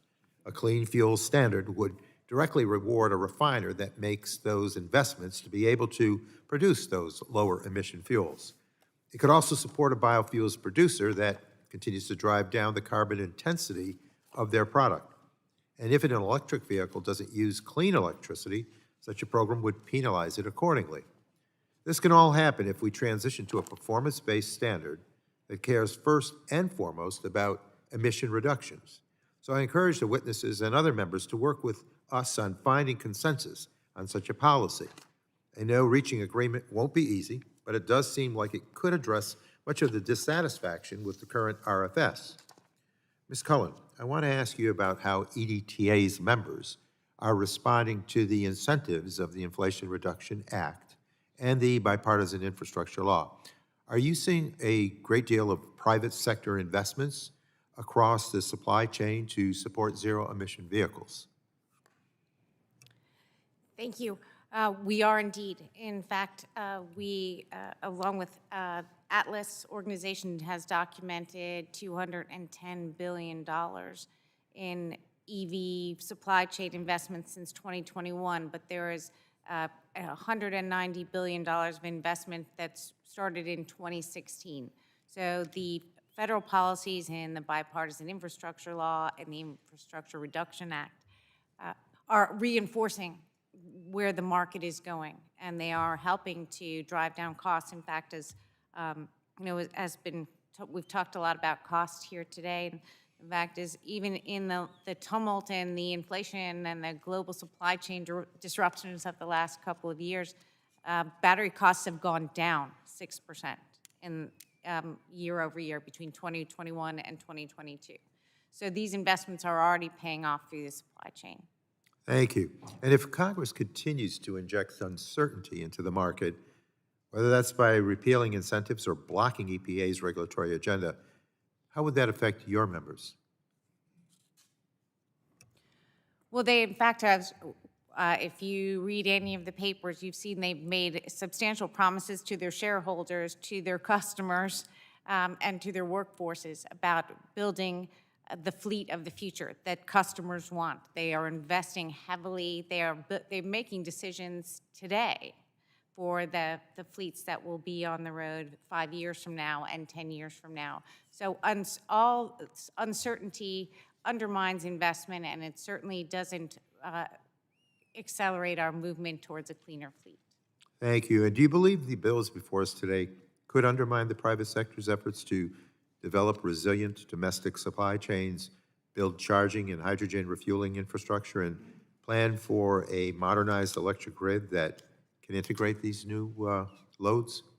I absolutely do. A confused market signal does not provide the certainty that businesses and even consumers need to make the substantial investments in technology and supply chains. And I would have to say, I think a red light, green light policy is just not the way forward for plotting our transportation and our economic future. Thank you. Again, Ms. Cullen, I asked Mr. Goffman earlier about one of the bills to prevent eligible feedstocks from participating in the RFS just because they are used to power an EV. Do you believe that it would be fair to close off the program to eligible renewable fuels based on the type of vehicle they would be powering? It doesn't make sense to me.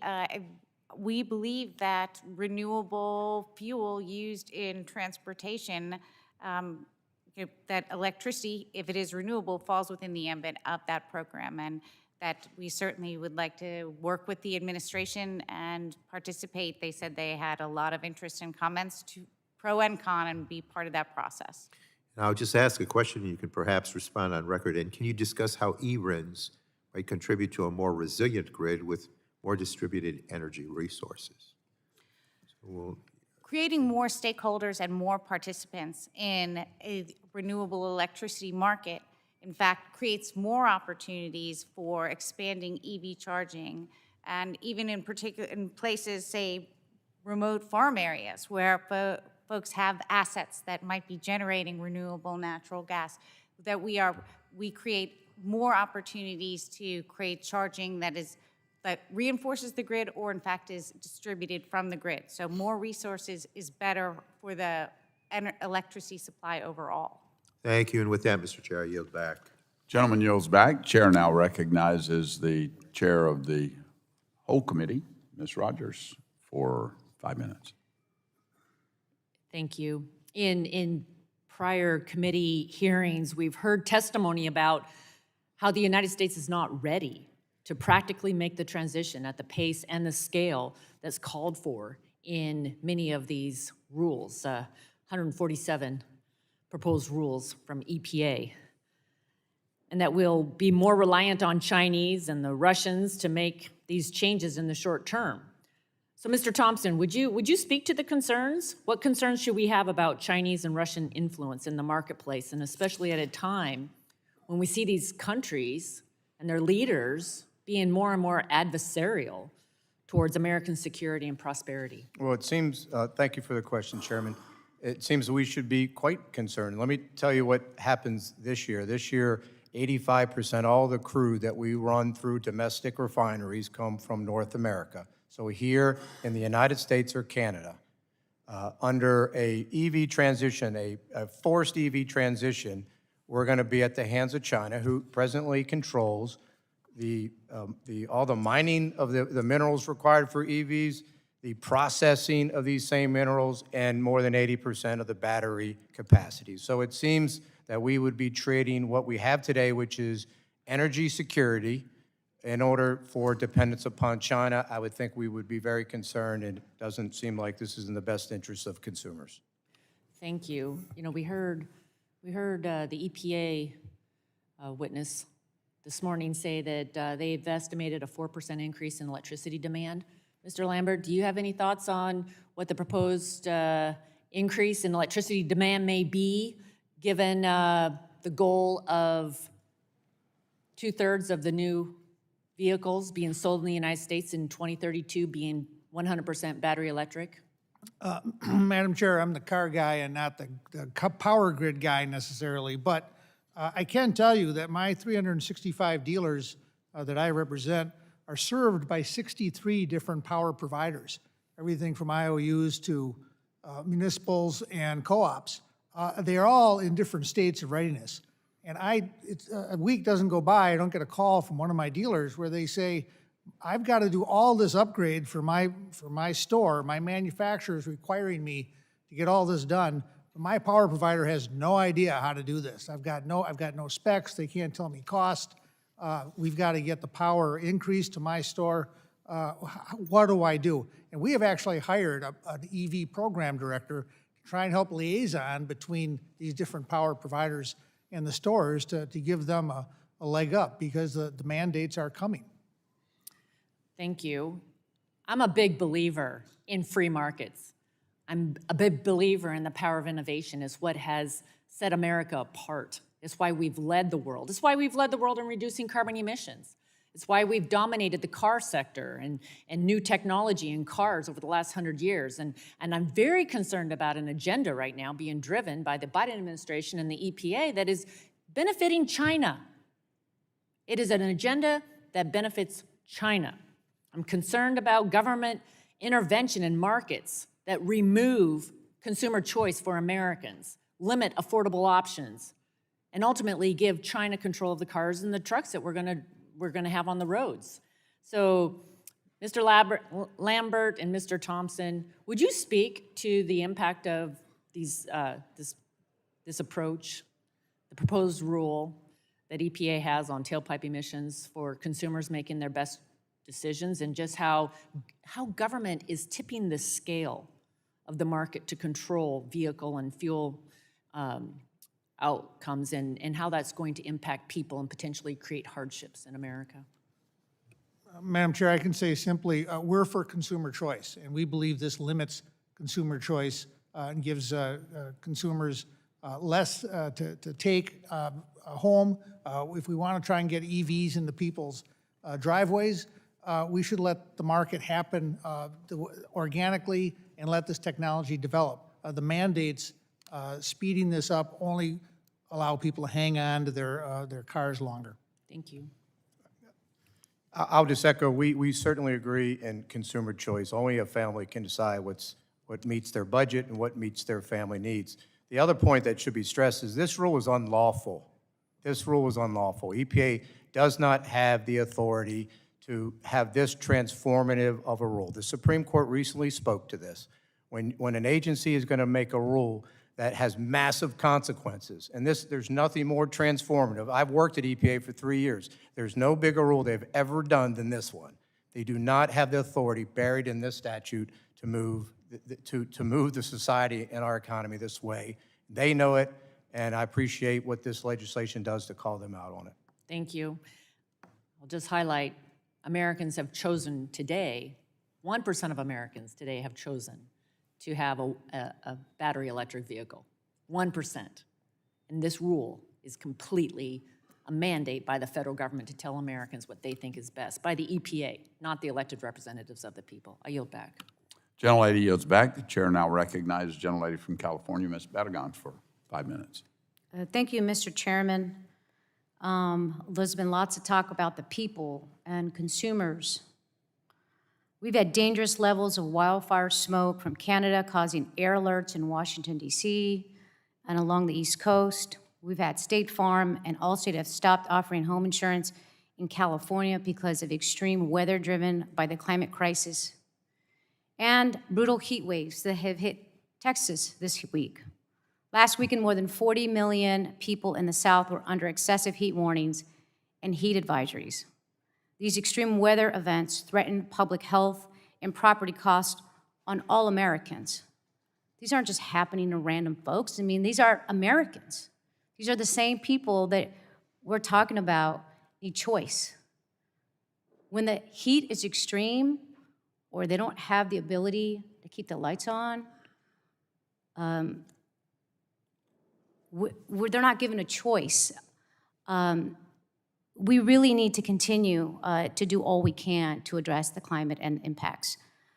Despite these extreme weather events, Republicans in Energy and Commerce have another hearing to try to block efforts by EPA to address climate change and reduce air pollution. Ms. Cullen, for over 50 years, the EPA has granted California waivers under the Clean Air Act to set vehicle emission standards stronger than the federal government. How has California's waiver authority led to a vehicle emission standards that improves public health and drives innovation? Well, I don't think there's any disputing the fact that California has been a leading adopter of EV policy and of electric transportation. It's the largest EV sales market in the country. In fact, it's the largest car market in the country. So, but there are over 1 million EVs on the road in California today. And they are laying down a template of how, in fact, to answer these questions about transition, about how do you make these vehicles a grid asset? How do you plan for that increased demand? How do you build out infrastructure that serves inner city and rural and highway needs? Well, thank you. I mean, one of the things that we've definitely seen is a reduction in emissions. We've seen health outcomes become a little bit better, but there is a lot of work to do. And in many communities, you're seeing increased asthma rates. In my very community, you see asthma inhalers there. And the talk about the 1% who's gotten EVs, there's a shortage of them. People can't get their hands on electric vehicles, at least in California. There is a huge shortage of them. And so it's that 1% number, I think, also could attribute to the fact that the supply is not keeping up with the demand. Ms. Cullen, a bill on the hearing today, on the hearing agenda today, would limit these EPA Clean Air Act waivers and even revoke recent ones for any California standard that would limit the sales of cars. Let me start again. A bill on the hearing agenda today would limit these EPA Clean Air Act waivers and even revoke recent ones for any California standard that would limit the sales of cars with an internal combustion engine. What would be the impact of these restrictions on innovation and clean vehicle options for consumers?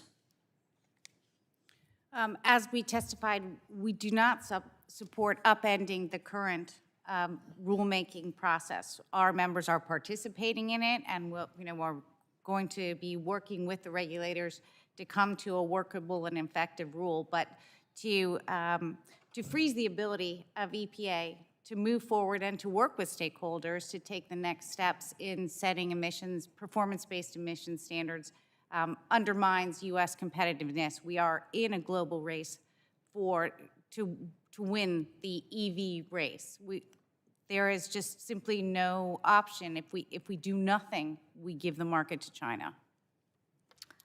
Well, thank you for that. Other witnesses have made claims today that electric vehicles are not cleaner than internal combustion engines when you factor in the carbon footprint of the grid. Are those claims accurate? No, they're not. It's been well documented by multiple sources. No matter where you plug in an EV in the United States on a well-to-wheels basis, it's cleaner than the average combustion engine. That's even in places where the grid is entirely grid-fired. Well, also between the Clean Energy Investments and the Inflation Reduction Act, the proposed EPA power plant rule, and the recent growth of clean energy resources, we know the grid will continue to get cleaner, right? That's absolutely true. An electrified car is the one car that gets cleaner as it gets older because the grid will get cleaner. Great, thank you. I yield back.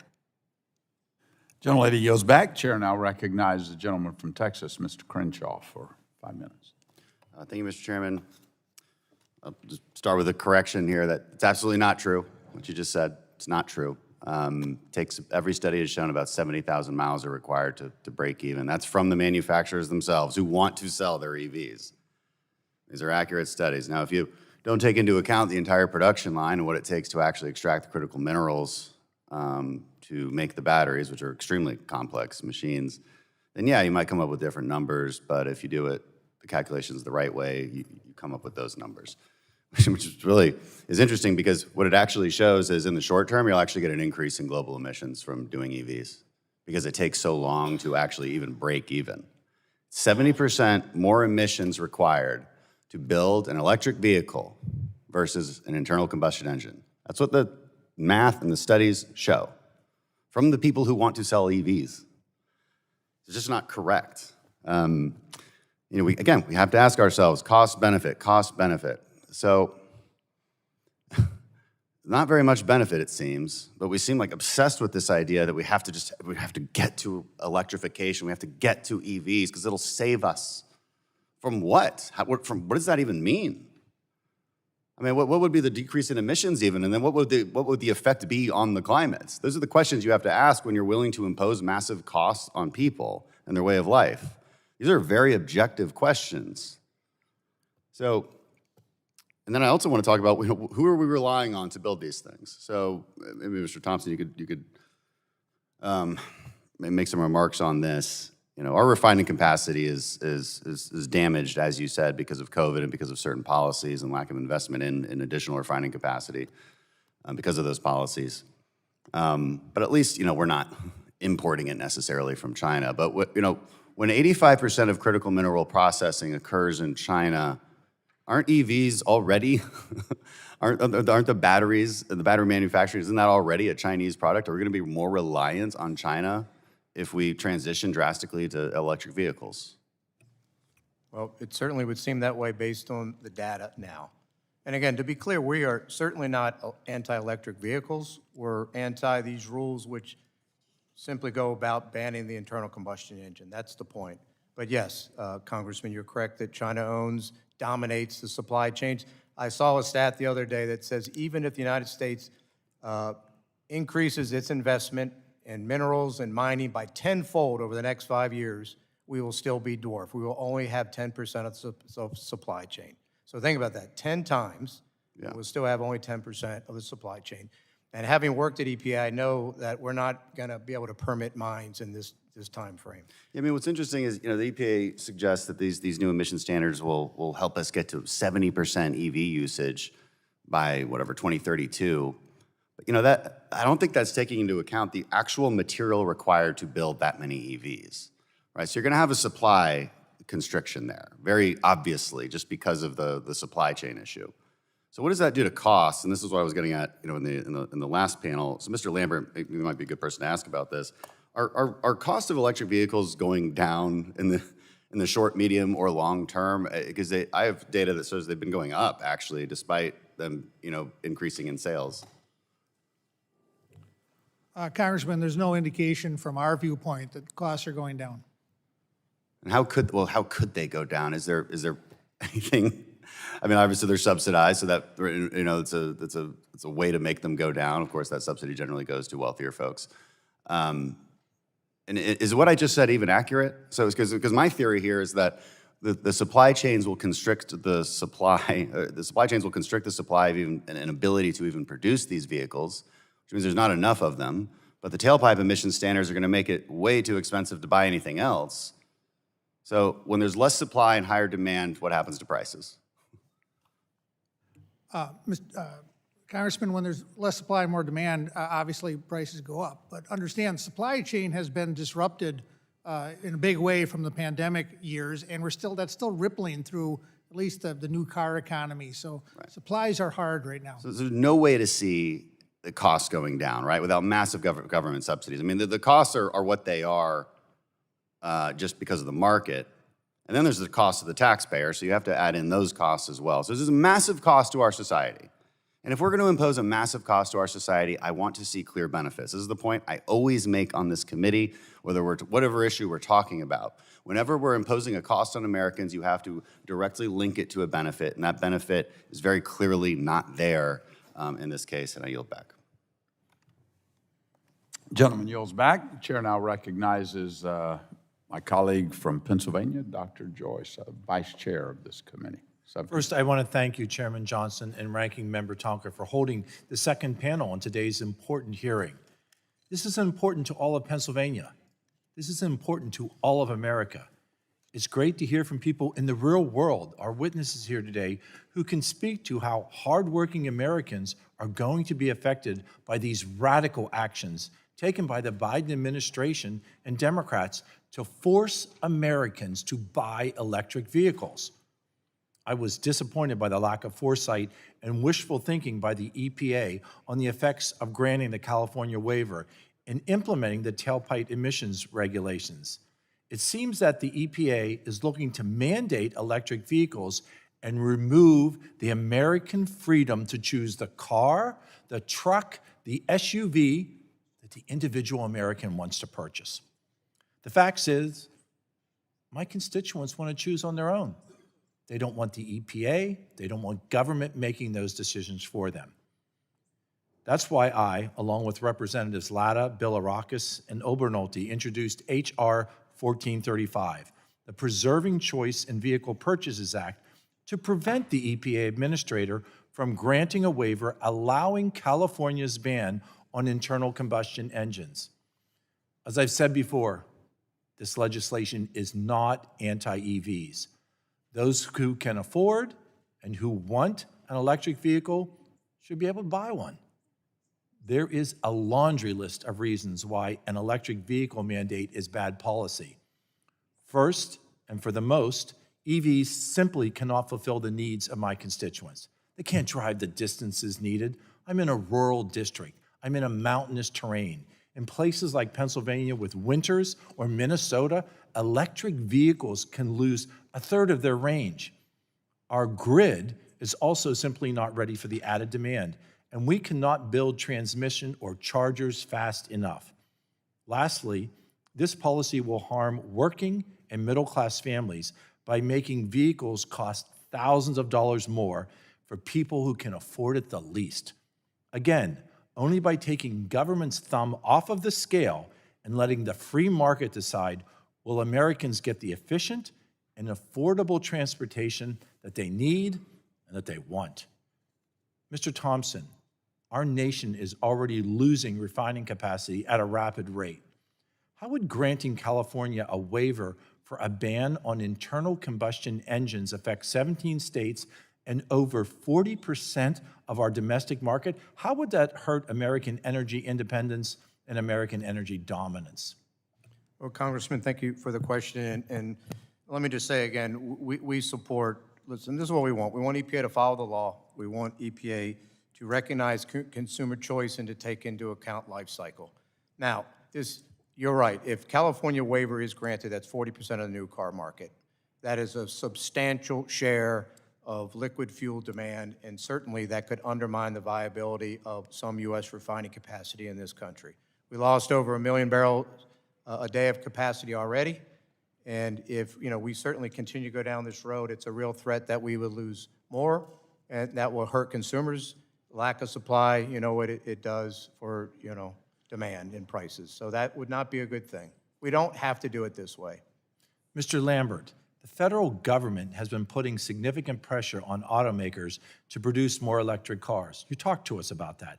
How is this pressure felt at the dealer level, and what are the real-world implications on your members? Congressman, it's a mandate to produce. It's not a mandate for consumers to buy. So we are stuck, the dealers are stuck in the middle. We will have to take on these vehicles, and remember, we purchase the vehicles from the manufacturers. We go to a bank, get a loan, and service that loan. So the dealers will be stuck with a supply of vehicles that they may not be able to sell, servicing the loan, losing money. The resulting economic chaos could be significant. Mr. Lambert, in my district, I have spoken with dealers who talk about just what you said, being stuck, having the loans, carrying the notes on these vehicles. And they're happy to sell EVs to those who want them, but they're seeing the demand wane. In places, as I mentioned earlier, with winters, severe winters like Pennsylvania and Minnesota, can EVs meet the demand of every customer, rural or urban? Congressman, no, they cannot. There's a place for EVs in the marketplace, but at the current technology, they cannot meet everybody's need. I think, as I said earlier, we need to remove our thumb from the scale. That place exists, but the consumer, the purchaser, should make that decision. Thank you, Mr. Chairman, and I yield.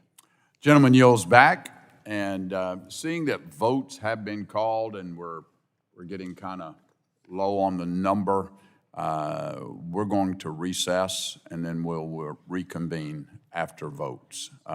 So with that, the subcommittee stands in recess until after votes.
Subcommittee will come to order. We're going to continue with our 5-minute questionings now. The chair recognizes the gentleman from Alabama, Mr. Palmer, for 5 minutes. Appreciate the opportunity to have our witnesses here. Thank you for coming. One of the things that I think I expressed rather passionately with our previous witness is my concerns about this effort to transition so rapidly from gasoline-powered vehicles to electric-powered vehicles, how that impacts consumer choice. I personally drive a light-duty pickup. It's not a status symbol, it's my everyday vehicle.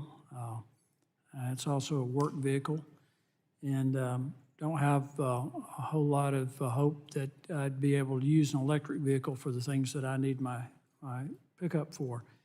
The other thing, though, that concerns me is how this rapid transition to electric vehicles are going to impact safety, automobile safety. And what we've seen over the years as we've pushed these corporate auto fuel economy standards is the technology for increasing fuel efficiency has been good, but it hasn't been good enough. And so what we've had to do is lighten vehicles.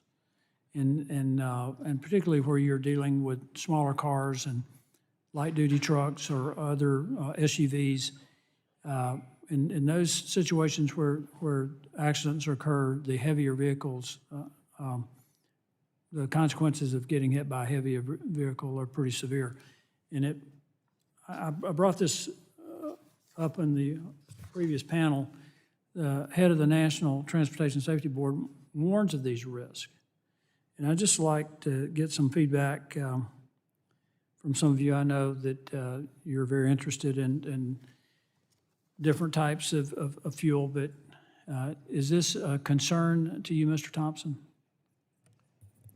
Well, certainly, safety is a concern, and we want all drivers to be as safe as possible. I'm not in a position to speak to the physics of light versus heavy, but what I can say is one concern would be, you know, the average EV is going to be between $14,000 and $16,000 more expensive than its ICE counterpart, which for some consumers means they're going to have to delay buying new vehicles, and they're going to have to rely on their current vehicles for longer. And that would mean that some of the new modern safety benefits of a newer car is going to have to be foregone.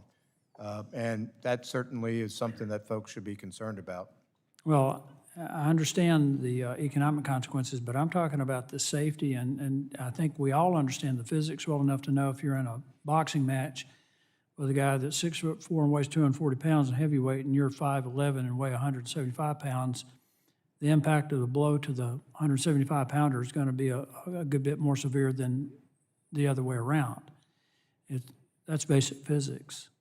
Mass versus mass and velocity, the consequences pile up for the heavier object. Mr. Caskey, I know you're here to talk about the benefits of ethanol, but again, does the safety concern impact your decision-making if you were to buy a vehicle?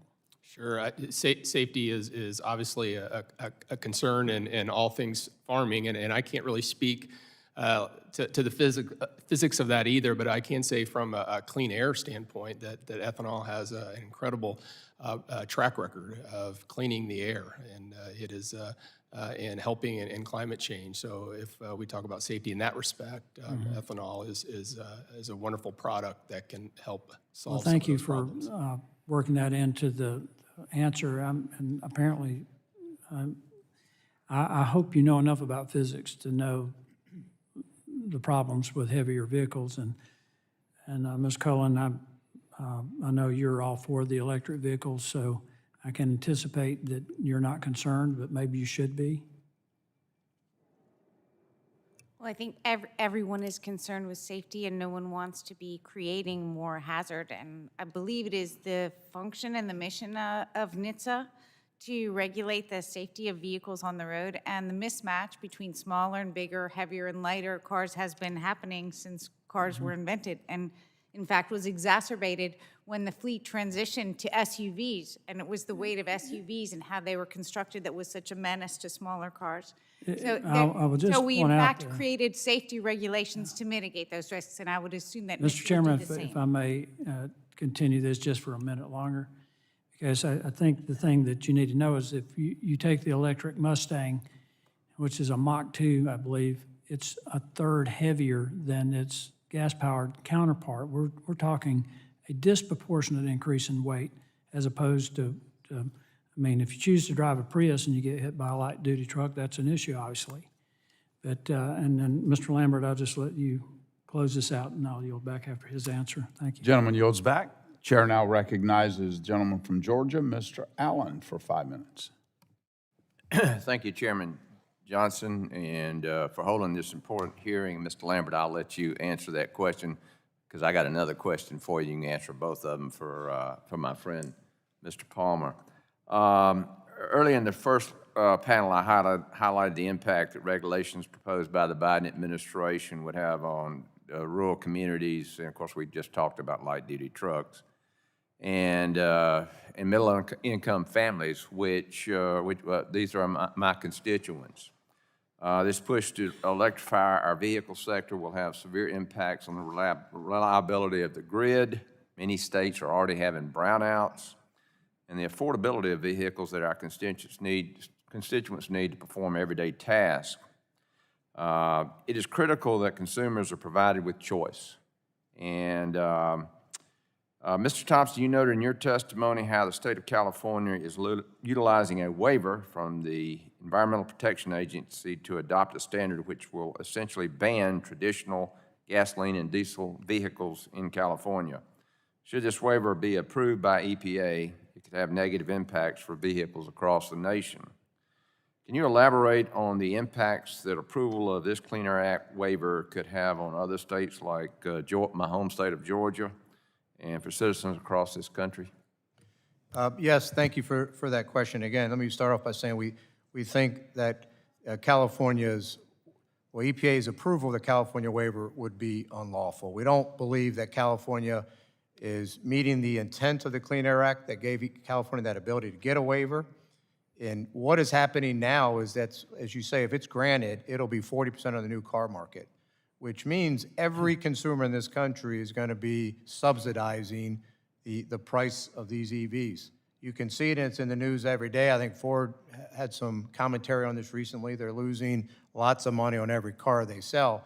So what ends up happening is all cars, including gas and diesel-powered trucks, have to be more expensive to make up for that. Exactly. So that's going to impact, and then, of course, if we lose any more refining capability, that's going to jeopardize fuel supplies for everyone in the country. Exactly, and I, of course, our colleague, Congressman Joyce, earlier mentioned his bill, H.R. 1435, which I am a co-sponsor of, the Preserving Choice Vehicles Act, so that the federal government could deal with this issue between states. As mentioned in this hearing, this bill would prevent a state from getting an EPA waiver, and if their directive would directly or indirectly limit the sale or use of a new motor vehicle with an internal combustion engine. I told this in the early hearing. Dear friend of mine was a long-time three-generation Cadillac dealer in my district. Cadillac made the determination to go all electric, came to the dealers and said, we're going all electric, and we want you to build this new modernized dealership. And he sold his dealership to Cadillac, as did 400 dealers throughout the country. 400 dealers. Huge economic impact across this country. And he said, I asked him, I said, why did you do that? He said, and of course he was also a GMC dealer, but he said, I have zero demand for electric vehicles. And, you know, and it's what does Mr. Lambert cost $20, $25 million to build a dealership this day and time? New dealership? Congressman, yes, to build a new dealership, it'd probably be $20 million. Yeah. So EPA is forcing this. It's got to be free market. So, and of course, I've said, General Motors better not come back to us, Congress, and ask for help, financial help, when they go upside down. Because, again, and they're going to blame it on the government. Well, the government said we had to do this. So, Mr. Lambert, can you speak to this rush to electric vehicles perpetrated by the federal government and an agency of this federal government, and what it's going to do to dealerships across this country? Congressman, we used to have, 15 years ago, we had 41 Cadillac dealers in Minnesota. Now we have 11. They're selling a third of the amount of Cadillacs. I have dealers who are investing $1 million and a half to upgrade their facilities, and they've told me it might be the worst money they ever spent. They do not see the ROI right now because they don't have demand for these vehicles. There is a place for electric vehicles. And let me tell you what this federal government does, and it's doing the same thing to automobile manufacturers and dealers. The Obama administration, when they took office, the state of West Virginia was the 10th best economy in this country. At the end of that administration, they were third from last.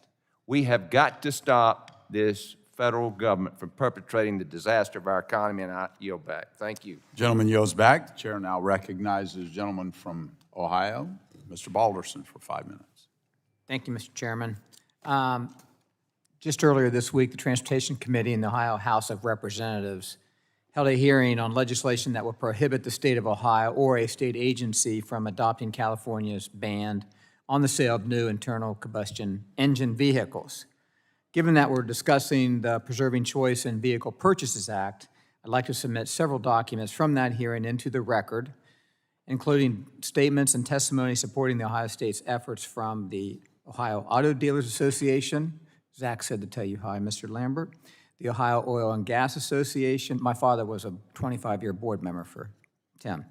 ACT Ohio, PBF Energy, Consumer Energy Alliance, and the American Fuel and Petrochemical Manufacturers. I'd like to add that to the record, Mr. Chairman. Without objection, so ordered. Thank you. Mr. Lambert, thank you for being here today. And you've noted about the dealerships and having been one myself, but Mr. Allen's been advocating for automobile dealerships also are not opposed to electric vehicles. And I have friends that have dealerships to this day that aren't opposed to it. But they're opposed to the mandates that force dealers to stock vehicles that may not appeal to their community. Would you consider the EPA's proposed regulations on tailpipe emissions for medium and light-duty vehicles as a mandate? Yes, sir, I would. Thank you.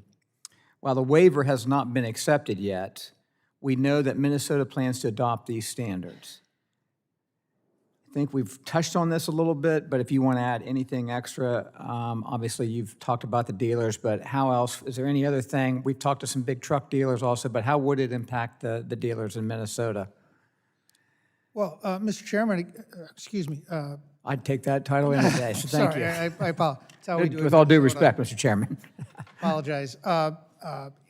The impacts are investments. We got to be certain about what the future is for us. The dealers right now are making investments that they do not feel good about because the product is not there that consumers want. And again, consumers need to have a choice. I can't say it enough. They need to have a choice in every category, including electric, and there are vehicles for them. But right now, there's starter vehicles and low-volume vehicles, and then there's vehicles that allow people to show off their good fortune. And there's nothing really in the middle, 90%, that applies to people's livelihoods and lifestyles. Agree. You make an excellent point in your testimony that these rules are one size fits all, and that unfortunately Minnesota does not have a Southern California climate. Can you expand on the issues that rural populations in states like Ohio or Minnesota would experience if we transitioned as quickly as this administration is proposing? Well, sir, it gets cold in Minnesota, in the winter. For about 3 or 4 months out of the year, it's very cold. And we lose battery capacity when that happens because we have to defrost and heat the car. And we can lose up to 40%. If you're trying to tow anything in winter weather, you're gonna have well under 100, possibly under 50 miles of range on your vehicle. That affects consumers. Consumers are not dumb. The consumers will make the decisions that work for them, and they're not interested in those types of vehicles. We've had a lot of vehicles, a lot of trucks recently, electric trucks that were sold, but that were also returned when people understood their limited capabilities. So the impacts are real, especially in our climate. Thank you very much, and I appreciate everyone being here today. I yield back, Mr. Chairman. Gentleman yields back. The chair now recognizes the gentleman from Texas, Mr. Pfluger, for 5 minutes. Well, thank you, Mr. Chairman. And thank you all for being on the panel today for your testimony and discussion on this. And Mr. Lambert, let's just pick right up there where I heard you leaving off. I'm concerned about the capability of these vehicles being, much less than it was previously. And one example is a manufacturer that has a truck with a advertised range of 240 miles before you hit the load of either a trailer, and actually this is coming from a car dealer who wanted to purchase this but had a kind of a golf cart style trailer, and you put that load on there either with a trailer or with temperature being reduced, and you're talking 25 to 40% reduction in range. And so this is something that I'm worried about. Do you believe that any agency or the administration has thought through the actual impact on transportation? This is a personal use trailer, but on the transportation sector, on our economy, Congressman, they're looking at numbers and trends, but I fear they're not looking at how people really use these vehicles and what it means for their livelihoods and their lifestyles. It just doesn't seem to work for a lot of people. If they can fix those problems, they won't need a mandate. People will buy these vehicles. how long have we been talking about electric vehicles in this country? I mean, 20 years, 50 years, 80 years, 100 years? The history of the electric vehicle is tortured through the manufacturing process, but I think in current status, we've been talking about it for maybe a decade to 15 years. But I mean, this is not a new subject. No. And if the ranges were such that it made economic sense, then we would be doing it already, and the manufacturers would be doing it. They are for-profit businesses that want to maximize that. So, Mr. Thompson, you referenced that the United States would need to, and I'll quote, more than double its electricity supply by 2050 and build more than 75,000 miles of high-voltage power lines by 2035 to achieve the administration goals. Is that feasible, given what we're, given the scale and the timeline of the Biden's EPA mandates and policies? It certainly doesn't seem feasible within the time horizon we're talking about. And there were, on that same point, there was a question earlier about the cost of charging, and I took the opportunity to look at an article that says that California, their own California Utility Commission, is projecting by 2026 that the price to charge a car could be the equivalent of $8 a gallon, and that the state of California would need to triple their current capacity right now to meet EVs in the state. Triple. Okay, and so I don't even know how you begin to get something like that permitted in that time horizon. Okay, so we've got this mandate. We go electric. We get to the 2030 or the 2035 or whatever the other markers are, and we get this done. Then what's the EPA going to do on production, on the generation of electricity? And where is it going to come from? I've asked the witness prior on the panel. I know many of you are here. I've asked the Secretary of Energy. There are no answers for where it's going to come from other than a mixture of sources, which to me, we need specifics, and I'll open it up to any of you. Well, Congressman, what I don't know where it's going to come from, but what I will tell you, and I tell others, is that if we move forward and we lose refining capacity in this country, it's never coming back. That's right. The administration came to us last year and said they knew we lost over 1 million barrels a day, and they said, well, turn it back on. It doesn't work that way. When they're gone forever. And this is a national treasure that we have. It gives us security. We should be really, really reluctant to trade that away for dependence on China. We are trading it away.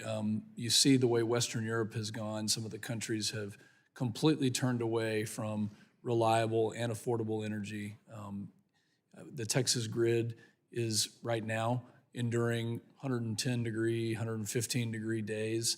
It's not, we can't take it for granted. This is a fragile entity that we have, and we have to make sure it's got baseload dispatchable power that is ready to go. And we are trading it away with policies that don't make sense. And they're not realistic. The Secretary of Energy told me that by 2030, if we had the 50% mandate or the different markers, that we would need to double the demand, which is actually quicker than your assessment. I don't necessarily agree with that, although I'll take it because they don't have a plan when it comes to servicing the grid and the baseload demands. So my time has expired. Thank you for your time today. This is a very important discussion. At the end of the day, this is a national security discussion. And if we trade it away and we go the way of some of the countries in Western Europe, we will absolutely be in a more vulnerable place than Ukraine and other countries have been in. Mr. Chairman, thank you. I yield back. Gentleman yields back. Chair now recognizes Dr. Miller-Meeks for 5 minutes. Thank you, Mr. Chair, and I thank the witnesses for being here. The Fuels Purity Act is legislation that would allow ethanol from cornstarch to qualify as an advanced biofuel and require EPA to use DOE's Argonne GREET model to determine the carbon content of biofuels under the Renewable Fuel Standard. Allowing corn to qualify as advanced biofuel allows internal combustion engine vehicles to compete with EVs by incentivizing lower emissions from ethanol production. And even today, there is an article in the Des Moines Register saying some studies show that ethanol decreases emissions by as much as 46% and biodiesel by 69%. So if our goal is to decrease emissions, biofuel is a great way to go. And as I stated in the earlier panel, to Representative Ranking Member Tonko, I would be open to a discussion prior to the subcommittee markup of, about making DOE's Argonne GREET model applicable to all fuels. Mr. Caskey, as you know, I'm the author of the Fuels Purity Act. Why isn't cornstarch an advanced biofuel? Well, thank you, Congresswoman, for that question. Thank you for your leadership on all things ethanol. We're grateful for that. Obviously, under current law, there is only one biofuel that is not allowed is not permitted as an advanced biofuel, and that is cornstarch ethanol. And so obviously your bill would change that. I think, when the law was established, we may not have been able to ethanol may not have been able to meet that 50% greenhouse gas reduction standard. It can now, and that's largely because of the hard work, the way that America's corn farmers grow their crops. They're better now. They have better practices. They have better tools, and they're better at their craft. And so the things that they're doing from a sustainability standpoint are amazing, and that's why we're able to hit that standard along with the work at the plants. They're a lot more efficient, and now cornstarch ethanol is able to hit that standard. And so it makes sense that that law be amended as your legislation would do, and we're grateful for that change. It's overdue. Moving to the Argonne GREET requirement in the Fuels Purity Act, your testimony characterizes the Department of Energy's Argonne GREET model as the federal government's most robust and transparent tool for measuring carbon intensity. Earlier today, Mr. Goffman testified that the EPA should use multiple models. Do you know why the EPA would oppose the use of a model that the DOE relies on? It's a great question. I know EPA has even suggested that the model that they're currently using is outdated. And when you look at GREET, it is developed by the Department of Energy. It is the gold standard in terms of measuring carbon intensity of biofuels and transportation, and it just makes a lot of sense to use it across the board, and certainly we would favor that as well. Thank you. Mr. Thompson, would you say that the EPA and the Biden administration forced push to EVs by looking solely at tailpipe emissions is completely oblivious or intentionally ignoring the tremendous carbon and climate impacts on the production of said vehicles? And to Ms. Cullen's point, I'm not talking about just the grid, I am talking about production, from production to disposal. Well, we certainly believe that the way EPA should be looking at this is through a full life cycle analysis. The American people, the consumers need to just put all the cards on the table. We're not even necessarily, I don't know how that would all play out, but I do know that when you look at, there's no such thing as a zero-emitting vehicle, just because you don't have a tailpipe. So we ought to be looking at the whole life cycle from mining to where they're charged right down. And we would expect the same for ICE engines as well. Let consumers decide. Thank you. The government classifies passenger vehicles as passenger sedans, light trucks, and motorcycles. So, Mr. Lambert or any of our panelists, do you know how many passenger vehicles are on the road in the U.S. today? 278 million? Around 286 as of 2020, probably more on the road now. Do any of you know how much energy it takes to get a single 100-mile charge on an electric vehicle? That would be 30 kilowatt hours. So can you please do the math for me? Let's say there's 300 million passenger vehicles. That's not the rest of the vehicles.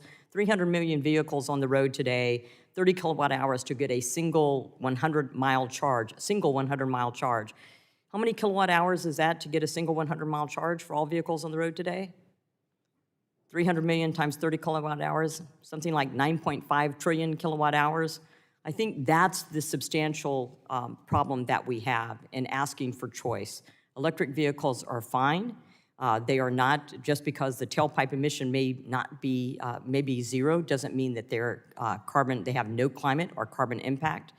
And the monumental task of electrifying all vehicles while there is increasing demand for everything else that we do in our lifestyle would certainly increase the cost of energy, make less energy available, and may stall some vehicles on the road when there's a natural disaster and they don't need to be on the highway with no charge.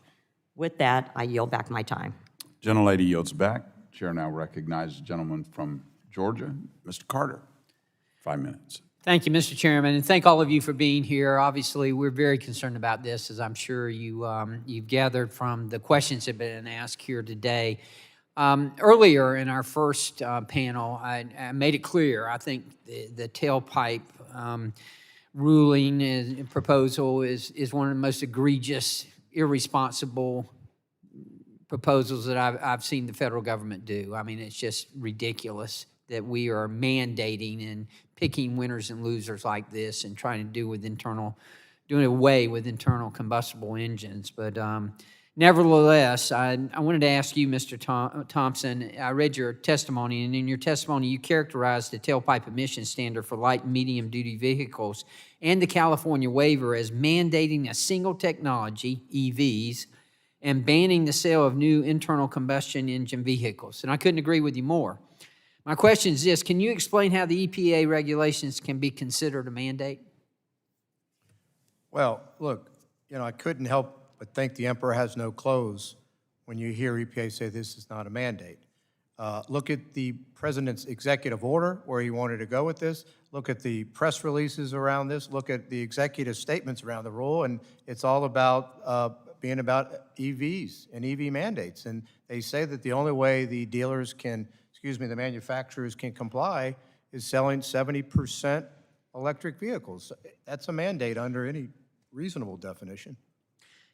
Also in your testimony, you mentioned that refiners make long-term investment decisions. And, I was in business for 32 years, and I know that I did that as well. My business decisions were based on a lot of what was going on in the economy, what was going on in my profession, and certainly that's what's happening here. And I go back to the State of the Union address where this president had the audacity to stand up before a joint session of Congress and say that the reason gasoline prices were so high is because the petroleum companies weren't investing in infrastructure and in refineries. And then in the next breath said, oh, by the way, we're not going to need fossil fuels in the next 10 years. Unbelievable. But I ask you this because even if these are simple proposals, these tailpipe emission proposals, even they're simple, what's the impact of an EPA issuing such excessive regulation? What would it have on business? It's a massive impact, and as to any commentary that we haven't invested, I'll tell you that our industry has invested over $100 billion in the last couple decades to reduce our emissions and to keep our plants up and running so we could supply the fuel that gets people to work and to church, and everywhere else we need to go. We make tremendous investments, but we're capital intensive, Congressman, as you just said. And so if you're at a refinery right now trying to decide whether you're going to invest a couple $1 billion to keep your plants up and running, these rules mean a lot. These rules mean a lot. So do you think that that these rule proposals and California's waiver, that they have a chilling effect on the investments in the energy sector? Absolutely. There's no doubt about it. Makes perfect business sense to me. One last question, Mr. Thompson. The Fuels Institute report indicated that battery EVs have a higher life cycle, greenhouse gas emissions footprint than internal combustion engines and hybrid vehicles. And that's one thing that bothers me. Hybrid vehicles seem to be working well, and yet it's all or none. It's got to be all EV or nothing at all, whereas the hybrids seem to accomplish even more. And you would think that if we were being reasonable, that we would try to ease into this, maybe, encourage more hybrids and then get to EVs if that's the ultimate decision. But it doesn't, this rush to green that we're experiencing with this administration just is appalling to me. But if the Biden administration truly wanted to decrease transportation-related emissions, should the tailpipe emission standard for light and medium-duty vehicles include hybrids? Absolutely. It should include all options, and it should do a life cycle analysis, and that way, and they should follow the law, importantly, and then, let the standards fall where they may. Listen, nothing we've said today is any way suggesting there should be a rollback or we should not be pressing for fuel efficiency improvements.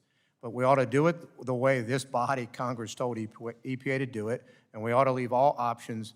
It's crazy to take hybrids off the table, crazy. Good. Well, again, thank all of you for being here, and this is extremely important to this. And thank you, Mr. Chairman, for this very educational and important hearing, and I yield back. Gentleman yields back. Seeing that there are no other members seeking to ask questions, I ask unanimous consent to insert in the record the documents included on the staff hearing documents list. Without objection, that will be the order. I remind members that they have 10 business days to submit questions for the record, and I ask the witnesses to respond to the questions promptly if you receive them. Members should submit their questions by the close of business on July 6th. Without objection, the subcommittee is adjourned.